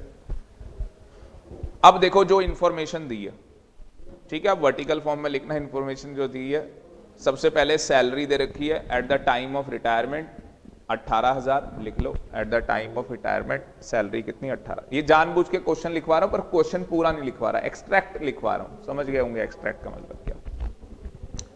पीरियड ऑफ सर्विस, कितने साल जॉब की है, 20 साल 8 महीने। हाँ वेरी गुड। अब देखो कॉन्सेप्ट किसका चल रहा है, लीव सैलरी का, तो ये मंथ को क्या कर दोगे, इग्नोर, तो अपने लिए ले लोगे कि भाई जब मैं सोल्यूशन निकालूंगी मुझे बस 20 साल लेने। देखो बच्चे के ना दिमाग में मेगा के एकदम से स्ट्राइक कर गया कि सर जब क्वेश्चन सॉल्व करेंगे तो ये मंथ की कोई जरूरत ही नहीं है, हम 20 साल लेने वाले, क्योंकि लीव इनकैशमेंट में वो कॉन्सेप्ट के अंदर ये इग्नोर किया जाता है। लीव इनकैशमेंट कितना मिला था वो तो आप ऑलरेडी लिख चुके हो, इसको मत लिखो दोबारा से, इसको मत लिखो, ये ऑलरेडी लिख चुके हो भाई, तो क्वेश्चन है डुप्लीकेसी कर रहा है। Leave availed while in service, मतलब कि जब आप सर्विस में थे आपने कितनी छुट्टियां ले ली थी। मैंने कहा था ना क्वेश्चन में दिया होगा कितनी छुट्टी ले चुके हो, 14 छुट्टियां ले चुके हो। बैलेंस अनअवेल्ड 16, ये क्या कहानी हो गई? अबे अनअवेल्ड हमें निकालना होता था, यहां दिया हुआ है।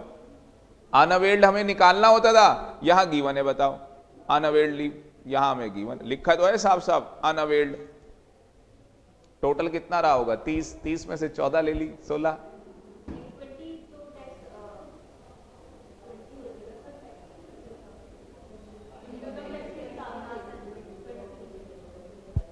बेटा वो क्या थी? काल्पनिक फिगर थी। कहीं आपने ये तो नहीं कि वो परमानेंट कर ली कि ये स्टैचुरी प्रोविजन है। अच्छा देखो क्या था जो गरिमा ने बोला, नालायकों, गरिमा ने जो बोला है वो ध्यान से देखो। एक था एज पर क्वेश्चन, यस और नो, और एक था एज पर आईटी। आईटी मतलब इनकम टैक्स। इनकम टैक्स कितने महीने की छुट्टी लेता है? 1 महीने। और इसके कितने साल हैं? 20। तो कितने महीने की छुट्टी बनी? 20 महीने की इनकम टैक्स के हिसाब से। और कितने की ले चुका है? 14 महीने की। तो अनअवेल्ड कितना आया? 6। और एक क्वेश्चन के हिसाब से निकालते हैं, क्वेश्चन के हिसाब से अनअवेल्ड कितना आ रहा है? 16। Which ever is lower? समझ में आया जो वो कहना चाहते थे? तो ये अनअवेल्ड का निकालने का तरीका। प्रकृति दोबारा बताना है बेटा। हाँ बेटा, क्वेश्चन के हिसाब से कैसे निकालते हैं? टोटल कितनी छुट्टियां आपकी बनी, उसकी जरूरत ही नहीं है। बोलो क्यों? क्योंकि आपको 16 गिवन है, जो आपको निकालना है वो गिवन है, और ये 14 भी आपको गिवन है कितनी छुट्टियां आप ले चुके हो। तो आप इनकम टैक्स का कैलकुलेट करो। इनकम टैक्स के हिसाब से 1 महीने की छुट्टी बनती है, तो 20 साल में कितनी? 20 महीने की। कितनी ले चुके हो? 14। तो कितनी रह गई? 6 महीने। विच एवर इज लोअर बेटा, जो लोअर होगा वो आपको लेना है। तो हमें क्या लेना है? अनअवेल्ड में 6 लेना है। ठीक है, चलो। एवरेज सैलरी फरवरी से लेके नवंबर तक की बता रखी है। एवरेज सैलरी भी गिवन है भाई, हमें कैलकुलेट करने की जरूरत ही नहीं है। 17,600 गिवन है, हमें कैलकुलेट करने की जरूरत नहीं है। बताओ जी, कोई डाउट यहां तक?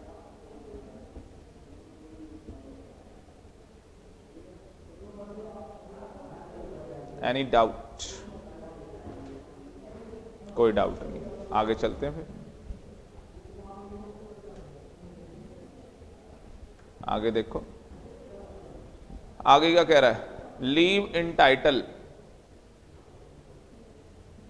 ये रुक जाओ, ये प्रिंटिंग मिस्टेक हो रखा है कुछ, ये रहने दो। कितने साल जॉब किया? आगे चलो, वो छोड़ दो। अब देखो क्या करेंगे। सबसे पहली लिमिट क्या थी? कितना पैसा मिला? चौथी लिमिट क्या थी? 3 लाख रुपए। बताओ किसी बच्चे को कोई डाउट? दूसरी लिमिट में क्या था? सर एएमएस मल्टीप्लाई में 10। एएमएस कितना गिवन था? 10 से मल्टीप्लाई करेंगे 1,76,000। ऑलरेडी एएमएस गिवन है। हाँ, उसके बाद ये वाला करेंगे। इसका फॉर्मूला क्या था बताओ? एएमएस मल्टीप्लाई में अनअवेल्ड लीव। एएमएस कितना था? 17,600 मल्टीप्लाई में कितना? 6। आप करके देखो, यही आएगा।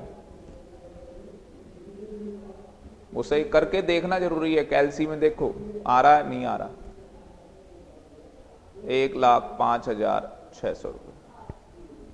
Which ever is lower? देखो ये सबसे खतरनाक चीज है, वही लोअर आ रही है। ये जो लोअर होगा वो क्या हो जाएगा? एग्जाम। टैक्सेबल कैसे निकलेगा? Received minus exam. कर लो कॉपी में पूरा सॉल्व, और बताओ अब समझ में आया या नहीं आया?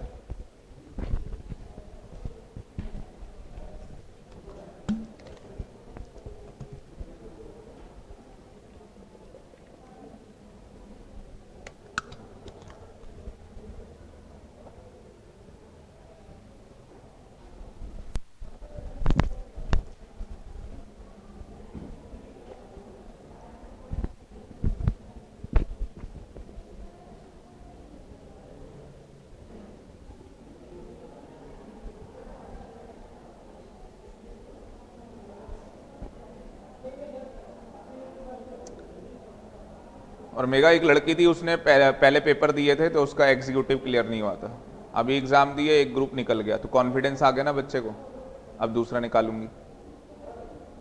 तो ऐसा भी होता है, ठीक है ना। तो पिछली बार नहीं निकला था उसका, दूसरी मतलब ये तीसरी बारी में निकला उसका, थर्ड अटेम्प्ट था उसका। वो असली में उसके कॉलेज था, ये था, जैसे अभी जैसे गरिमा ने बताया, अभी ये महीना ही नहीं मिला पढ़ने को, या ढंग से नहीं हो पाई तैयारी।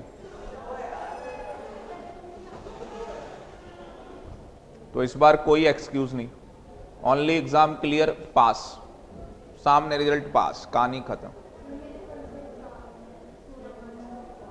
एलएलबी के ना तभी टेंशन हो रही है ना, एक तो रिजल्ट और एक फिर एग्जाम।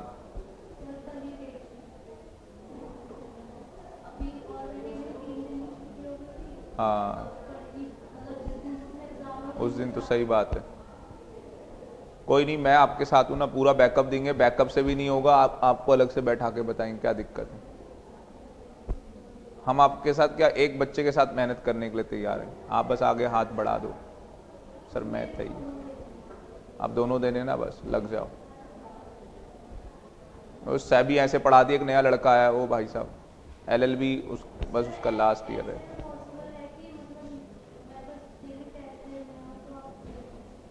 लेक्चर दे दूं आपको?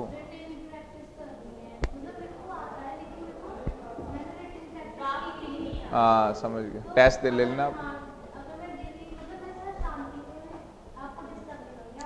बिल्कुल बिल्कुल कोई दिक्कत नहीं, बिल्कुल आपके साथ है, बस पास होने का पार्टी तैयार रखना, पार्टी चलेगी ऑल नाइट, ठीक है, आंटी पुलिस बुला लेंगी।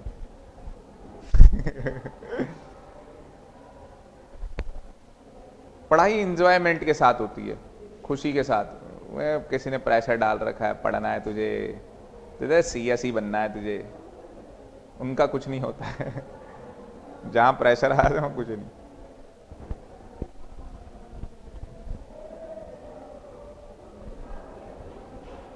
मेरे बैग का इशू ना हो ना, तो मेरे को तो, मैं तो कह रहा हूं बस, और जैसे आदमी को खाना भी खाना पड़ता है, भगवान ये दो चीजें मतलब वो हो जाए ना जैसे, तो बस बैठा रहो, मैं तो पढ़ाता ही रहूं, चलो जैसे जागरण चल रहा है, बस उठना ही नहीं फिर तो यहां से। पर वो तो हर आदमी के साथ कुछ ना कुछ चीजें होती हैं यार, ऐसे कौन पैदा हो गया।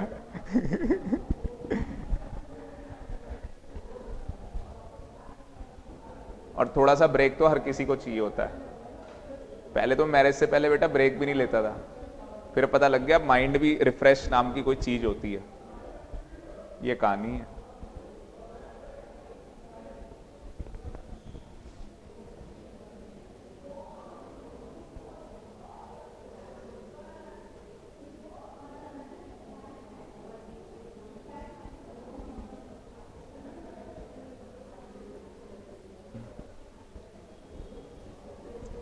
ठीक है, बाकी असाइनमेंट दूंगा, और उस असाइनमेंट के प्रिंट आउट नहीं निकाल, असाइनमेंट का मतलब क्या है, न्यूमेरिकल क्वेश्चंस, उसके प्रिंट आउट नहीं निकालने। और जो सैलरी का चैप्टर है उसका तो मैं दे ही रहा हूं आपको प्रिंट आउट, जब तक वो चैप्टर खत्म हो जाएगा बुक भी आ जाएगी, कोई दिक्कत ही नहीं आपको।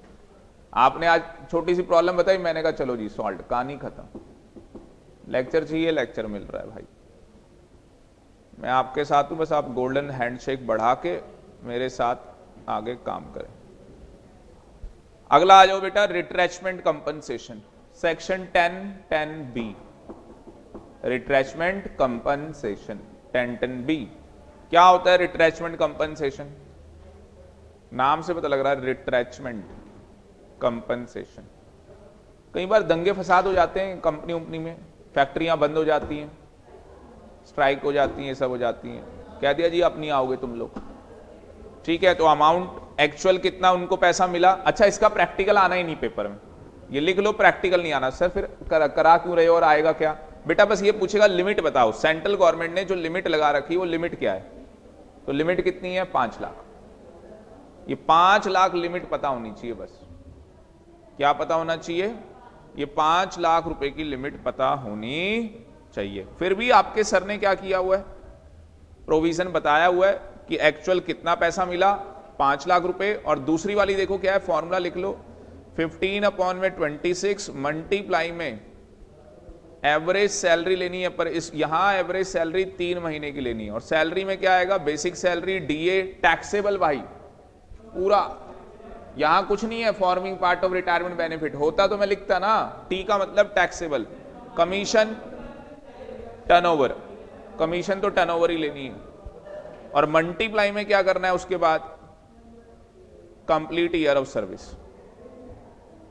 देखो लिखा है fraction is more than 6 then rounded off, तो इसका मतलब यहां पे भी मोर देन का कॉन्सेप्ट है, complete year of service plus exceed 6 month treated as 1 year, ठीक है, तो हो गया ये बस। क्या बोल रही हो, एक दिन, हाँ तो हो जाए, हाँ कल बताया तो था, हाँ तो एक्सीड है, ठीक है जी। उसके बाद अगला आ गया टॉपिक वॉलेंट्री रिटायरमेंट, सुना होगा आपने, ये बहुत हुआ, ईयर 98 के आसपास भी बहुत हुआ और अब भी बहुत हुआ, बीच में कोरोना के चलते भी बहुत हुआ। असली में क्या है, प्रैक्टिकल एग्जाम्पल है, कुछ ऐसे एम्प्लॉयज हैं जो कोरोना के चलते बहुत एज हो चुकी थी उनकी और रिटायरमेंट होने के 3 साल थे, पर कंपनी ने उन्हें परेशान कर दिया, क्यों, घर पे बैठ के भी तुम काम करोगे, किस पे, लैपटॉप में। अब वो आदमी जिसने 40 साल जॉब की हो, 40 साल, हमारी फैमिली में ऐसे 40 साल, मारुति जो कंपनी है उसकी जहां मैन्युफैक्चरिंग होती है उसके हेड है वो, 40 साल जॉब हो गई उनकी वहां, अब रिटायर होने वाले हैं बस 2 साल में। अब जो वो बंदा आज तक कभी इनमें काम किया ही नहीं, अब उसे भाई दिक्कत हो रही है, ये है वो है, और उसकी वजह से उसे कोई बोल दे कुछ, वो तो वहीं से सीधे मतलब खड़े खड़े ही वापस आ गए, सीधे सीधे एमडी तक का फोन आ गया, भाई साहब आओ वापस।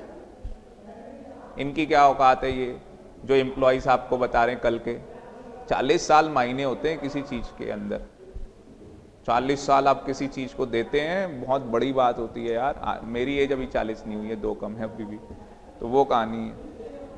तो अब दोबारा से काम करने लग गए अपना, एक एक्सपीरियंस बहुत बड़ी चीज होती है, बहुत बड़ी चीज। और जब दिल्ली आए थे कुछ नहीं था, आज सब कुछ है, वही वाली कहानी। तो बहुत लोग हैं ऐसे, क्योंकि उस टाइम पे जब जो लोग 90s 70s के आसपास दिल्ली आए, 80s के आसपास दिल्ली आए, 90s में भी जो दिल्ली आए, कुछ नहीं था लोगों के पास, आज उनके पास सब कुछ है, मेहनत की है उन लोगों ने। तो ये क्या बोला इसमें, जो वॉलंटरी रिटायर होना चाहते हैं, अब भाई तुम चाहते हो कि अब कंप्यूटर युग आ गया, नहीं कर पाओगे कंप्यूटर में काम, तुम चाहते हो, हम तुम्हें बोल रहे हैं वीआरएस ले लो, वॉलंटरी रिटायरमेंट ले लो, 5 साल के बाद भी रिटायर होते तो भी हम उसी हिसाब से पैसा देते, तो यार ठीक है भाई रिटायर हो जाते हैं। तो उस केस में भी ये लिमिट याद रखना, 5 लाख की लिमिट है। कितनी लिमिट है, 5 लाख की। बाकी ये लिमिटें याद करने की कोई जरूरत नहीं है, वो डाला हुआ है क्योंकि किताब है, ठीक है, और पढ़ के समझ में आ जाएगा, कोई दिक्कत नहीं आएगी। तो बस ये 5 लाख याद रखना। Retrenchment 5 lakh, voluntary retirement 5 lakh. अब एक नया टॉपिक और सबसे खतरनाक टॉपिक, अलाउंस। अगर आप देखोगे तो सबसे पहला पार्ट था सैलरी, जो कि हमने कर लिया, ठीक है जी। दूसरा पार्ट है अलाउंस, और तीसरा पार्ट होगा इस चैप्टर का परक्विजिट्स। तो अब हम दूसरे पार्ट के अंदर आ गए, इसे बोलेंगे ये पार्ट 2 है। तो ये बाहुबली पार्ट 2 स्टार्ट होगी अब पार्ट 2 में मेरा बहुत इंटरेस्टिंग टॉपिक है अलाउंस। अलाउंस का मतलब क्या होता है,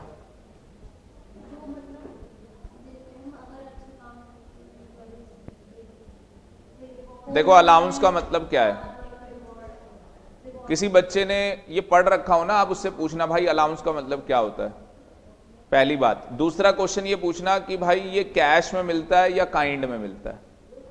पहला क्वेश्चन ये होता क्या है, ठीक, और दूसरा क्वेश्चन कि ये कैश में मिलता है या काइंड। समझते हो ना, कैश क्या होती है, काइंड क्या होती है।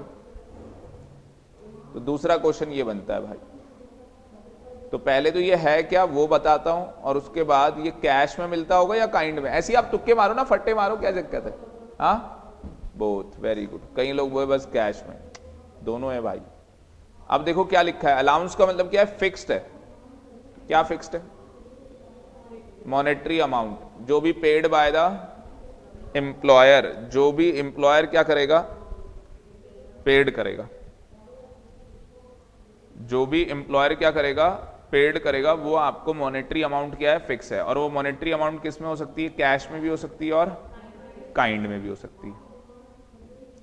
अच्छा, ऑफिस पर्पस, और ये ना ऑफ नहीं है, और है, तो ऑफिस पर्पस और प्राइवेट पर्पस, ऑफिस पर्पस और प्राइवेट पर्पस, या तो ऑफिस के लिए मिल रही है या प्राइवेट के लिए मिल रही है।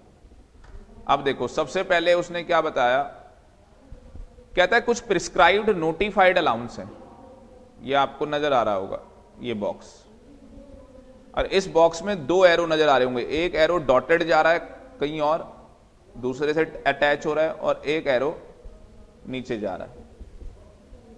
तो क्या है मेगा, कुछ सरकार ने प्रिस्क्राइब्ड कर रखे अलाउंस, सरकार ने क्या कर रखे, कुछ अलाउंस प्रिस्क्राइब्ड कर रखे। जैसे नाम देखो क्या है, ट्रैवलिंग अलाउंस, नाम सुना होगा, convince allowance, daily allowance, helper allowance, academic allowance, uniform allowance. आज तो आप बहुत सारी कंपनीज में देखते होंगे, आप किसी शोरूम में जाएं तो आप देखते होंगे वो कंपनी की शर्ट पहनते हैं, कंपनी का कोट पहना हुआ है, वो सब इस तरीके से, तो यूनिफॉर्म अलाउंस है। दो काम होते हैं, या तो पैसे दे दिए आपको, ले भाई 5,000 रुपए ले और यूनिफॉर्म बना ले अपने लिए, और या तो क्या होता है भाई, फैक्ट्री में ही, कंपनी के अंदर ही टेलर आएगा, आपका पूरा मेजरमेंट लेके जाएगा और बनेगा आपका जी शर्ट पैंट कोट सब बनेगा आपका। आगे बात, कितनों को पता है ऐसा होता है इंडस्ट्री में, वेरी वेरी गुड, ठीक है, हाँ वेरी गुड, ऐसे पता होना चाहिए, ठीक है, और आप सबको पता है, बहुत अच्छी बात है। अब देखो मजा किस में आएगा, कि ये जो पैसा है किस में मजा आएगा, गिवन फॉर, क्या लिखा है बोलो, गिवन फॉर ऑफिस पर्पस। ये यूनिफॉर्म ऑफिस के लिए पर्पस के लिए मिला है ना, हाँ हाँ, ये तुम हर जगह बस कहीं के मतलब, अदरवाइज पापा जी को बहुत पसंद आ गई, अब हर जगह तो भाई वही शर्ट पहनूंगा, कर लो जो करना है तुम्हें, हाँ संडे को भी वही पहनो, मान लो आ गई बात। स्वेटर भी मिली है भाई सर्दियों में बढ़िया, और अलग से एक, हाँ ये वो भी मिले, वही बोलने वाला था, ठीक है, वो भी मिले भाई, वही पहनूंगा संडे भी, बोलो आगे बात समझ। कई बार आपके साथ भी हो जाता है, एक ही ड्रेस पहन के झूम रहे हो, ठीक है ना, मम्मी भी कहती क्या है तेरे को, ठीक है यही पहनती है, तो ये होता है मतलब, ठीक। तो ये सब ऑफिस ही हुआ ना, ठीक है ना, मतलब कहीं मजे ले लेते, नहीं सर घर पे नहीं पहन सकते, पहन ले भाई, मैं कब मना कर रहा हूं, मिल रहा है ऑफिस पर्पस के लिए।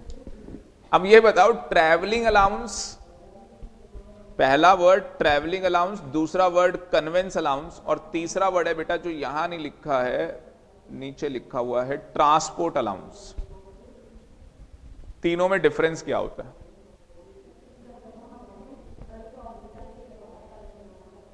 कन्वेंस अलाउंस क्या होता है बेटा? अच्छा जॉब के लिए जा रहे हैं, मतलब कि ये हमारा घर रेजिडेंस और हम गए ऑफिस, बहुत बढ़िया। और ट्रैवलिंग अलाउंस क्या होता है? बाहर जाते हैं ऑफिस के काम से कहीं, मतलब कि आउटसाइड सिटी चले गए, जहां भी हमारा प्लेस ऑफ बिजनेस है आउटसाइड। और ट्रांसपोर्ट अलाउंस क्या होता है बेटा? ये क्वालिफाइड चार्टर्ड अकाउंटेंट से इंटरव्यू में क्वेश्चन पूछे गए, इसलिए जब मैं पढ़ाना स्टार्ट करता हूं तो मैं भी ये तीनों चीजें पूछ लेता हूं, है ना, क्योंकि ये क्वालिफाइड होने के बाद लोगों को डाउट होता है। सोचो आप, मैं नहीं चाहता कि आप लोगों के साथ ऐसा हो।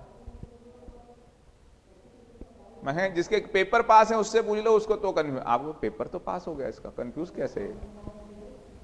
तो वही वाली कहानी है भाई, 12वीं क्लास का शेयर्स का चैप्टर आपको आता है, पर अभी भी शायद कुछ ऐसी चीजें हो सकती हैं जो आपको ना आती, ये कहानी। तो ये हमें सीखना। ट्रांसपोर्ट अलाउंस, मुस्कान,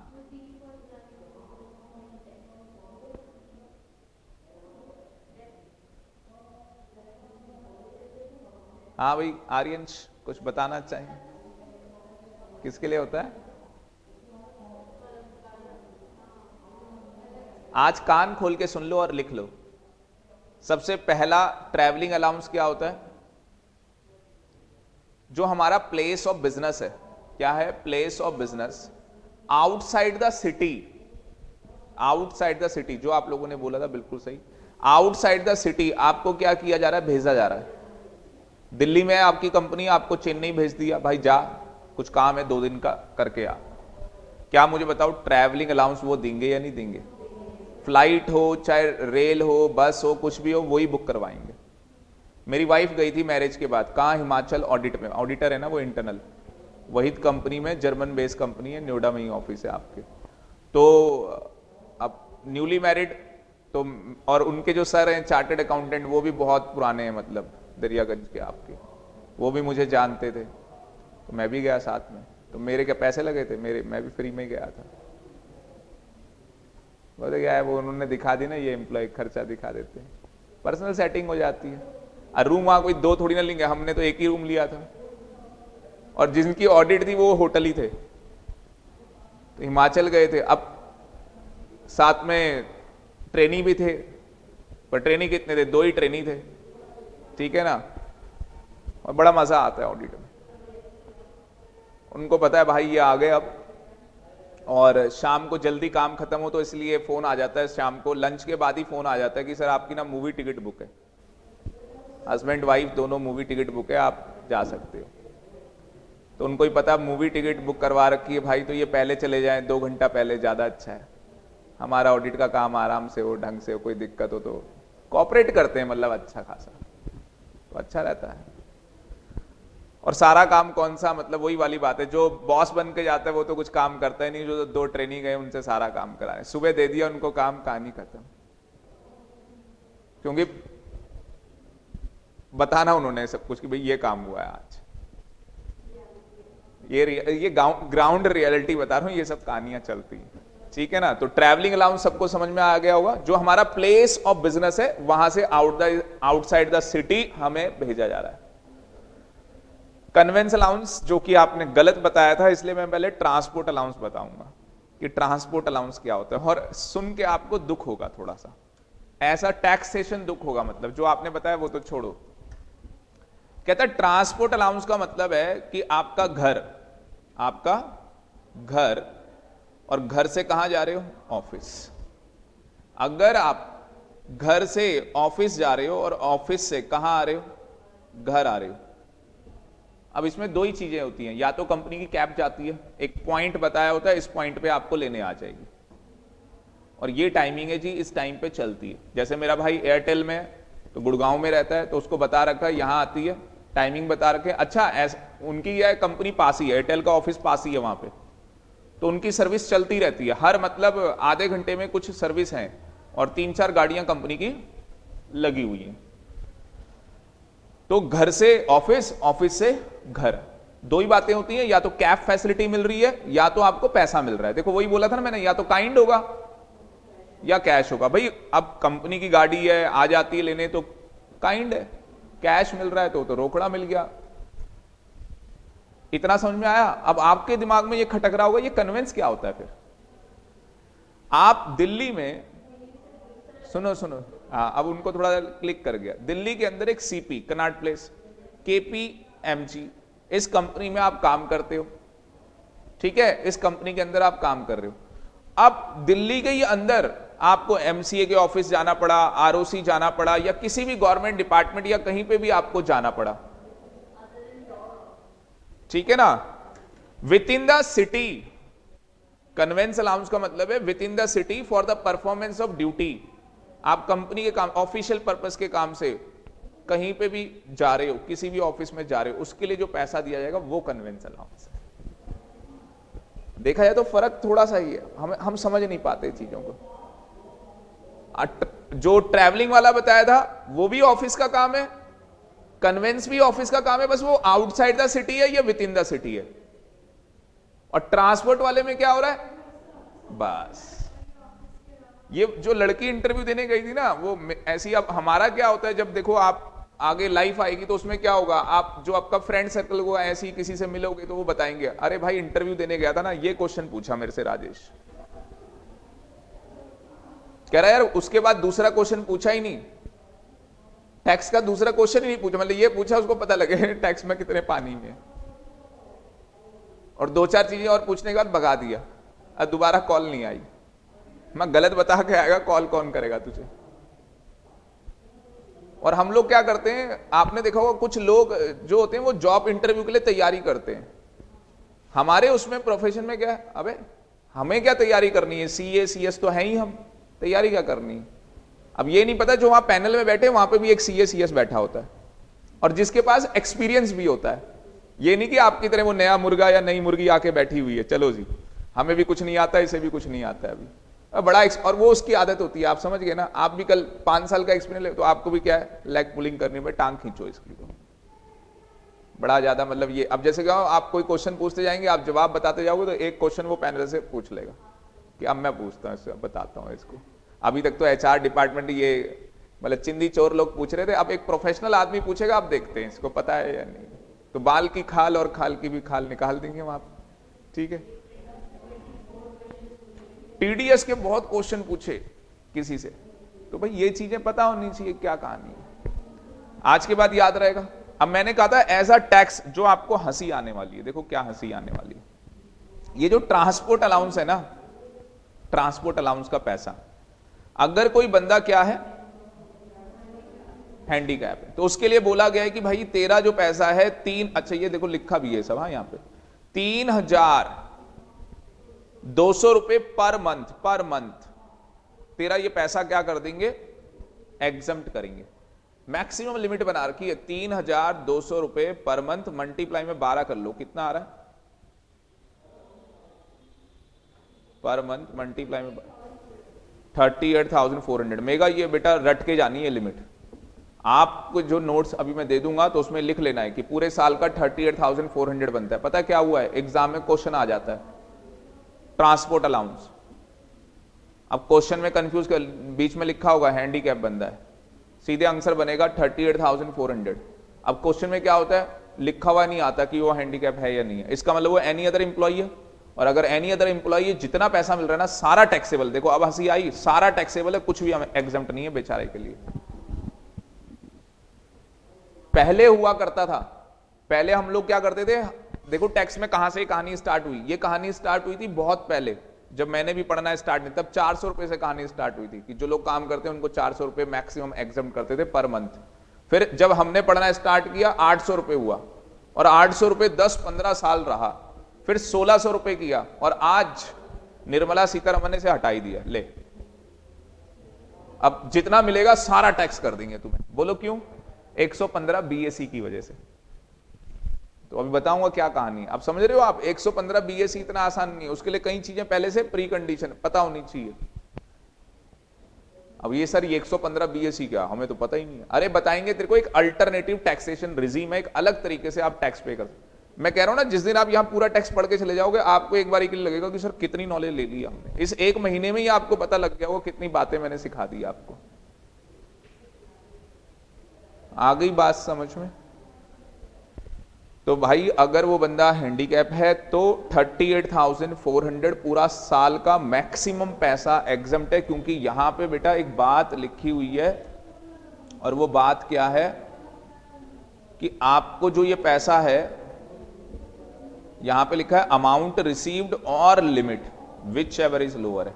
लिमिट आपकी बन रही है 38,400, पता लग रहा है आपको मिल ही रहा है 30,000, पर आप हो कौन, हाँ अगर एनी अदर हो ना, फुल्ली टैक्सेबल जितना मिल जाए। और ये चांसेस है कि इस बार, ये मार्क कर लेना, देखो रिकॉर्डिंग तो हो ही रही है, आप ये मार्क कर लेना, वेरी वेरी इंपॉर्टेंट, पूरे चांसेस है कि इस बार इसका क्वेश्चन आ जाए 1 नंबर का। क्यों, इंस्टीट्यूट को इस टॉपिक से ही प्यार है, वो हमेशा डालता है क्वेश्चन। और इसमें क्या हो गया, चेंजेस आ गए, पहले जहां 3200 रुपए लिखा है, हम लोगों के लिए 1600 रुपए हुआ करता था, हमारे लिए कितना होता था 1600 रुपए, अब वो 1600 भी हटा दिया, सीधे क्या बोल दिया, पूरा टैक्सेबल। रीजन है उसके पीछे, पूरा लॉजिक है 115 बीएसई का, उसकी वजह से ये काम हुआ है। ये नहीं कि मैंने आपको बोल दिया ऐसे हटा दिया, उसके पीछे एक रीजन है, इसी साल हटा दिया है, इस साल का मतलब हाँ 20, तो फाइनेंस एक्ट 2020 हमारे सिलेबस में। आगे जी बात समझ में। तो देखो लो, आपको पता लग गया होगा जो हम टॉपिक स्टार्ट करने जा रहे हैं कितना इंटरेस्टिंग टॉपिक है। क्या टॉपिक स्टार्ट करने जा रहे हैं, अलाउंस। सर अभी तक स्टार्ट नहीं किया क्या? नहीं, अभी तो बस 3 क्वेश्चन ही तो पूछे थे, ठीक है। 11 बज गई करेक्ट। तो ऐसा करेंगे, क्योंकि ना मेरे को आज टॉट का चैप्टर कंप्लीट करना है, तो नेक्स्ट क्लास में करेंगे, ठीक है। तो आज के लिए इतना ही, थैंक यू वेरी मच। बाकी इसका एक असाइनमेंट आ जाएगा जिसमें पेंशन के क्वेश्चन और लीव इनकैशमेंट के क्वेश्चन होंगे। प्लीज प्रिंट आउट मत लेना, क्वेश्चन बस सॉल्व कर लेना।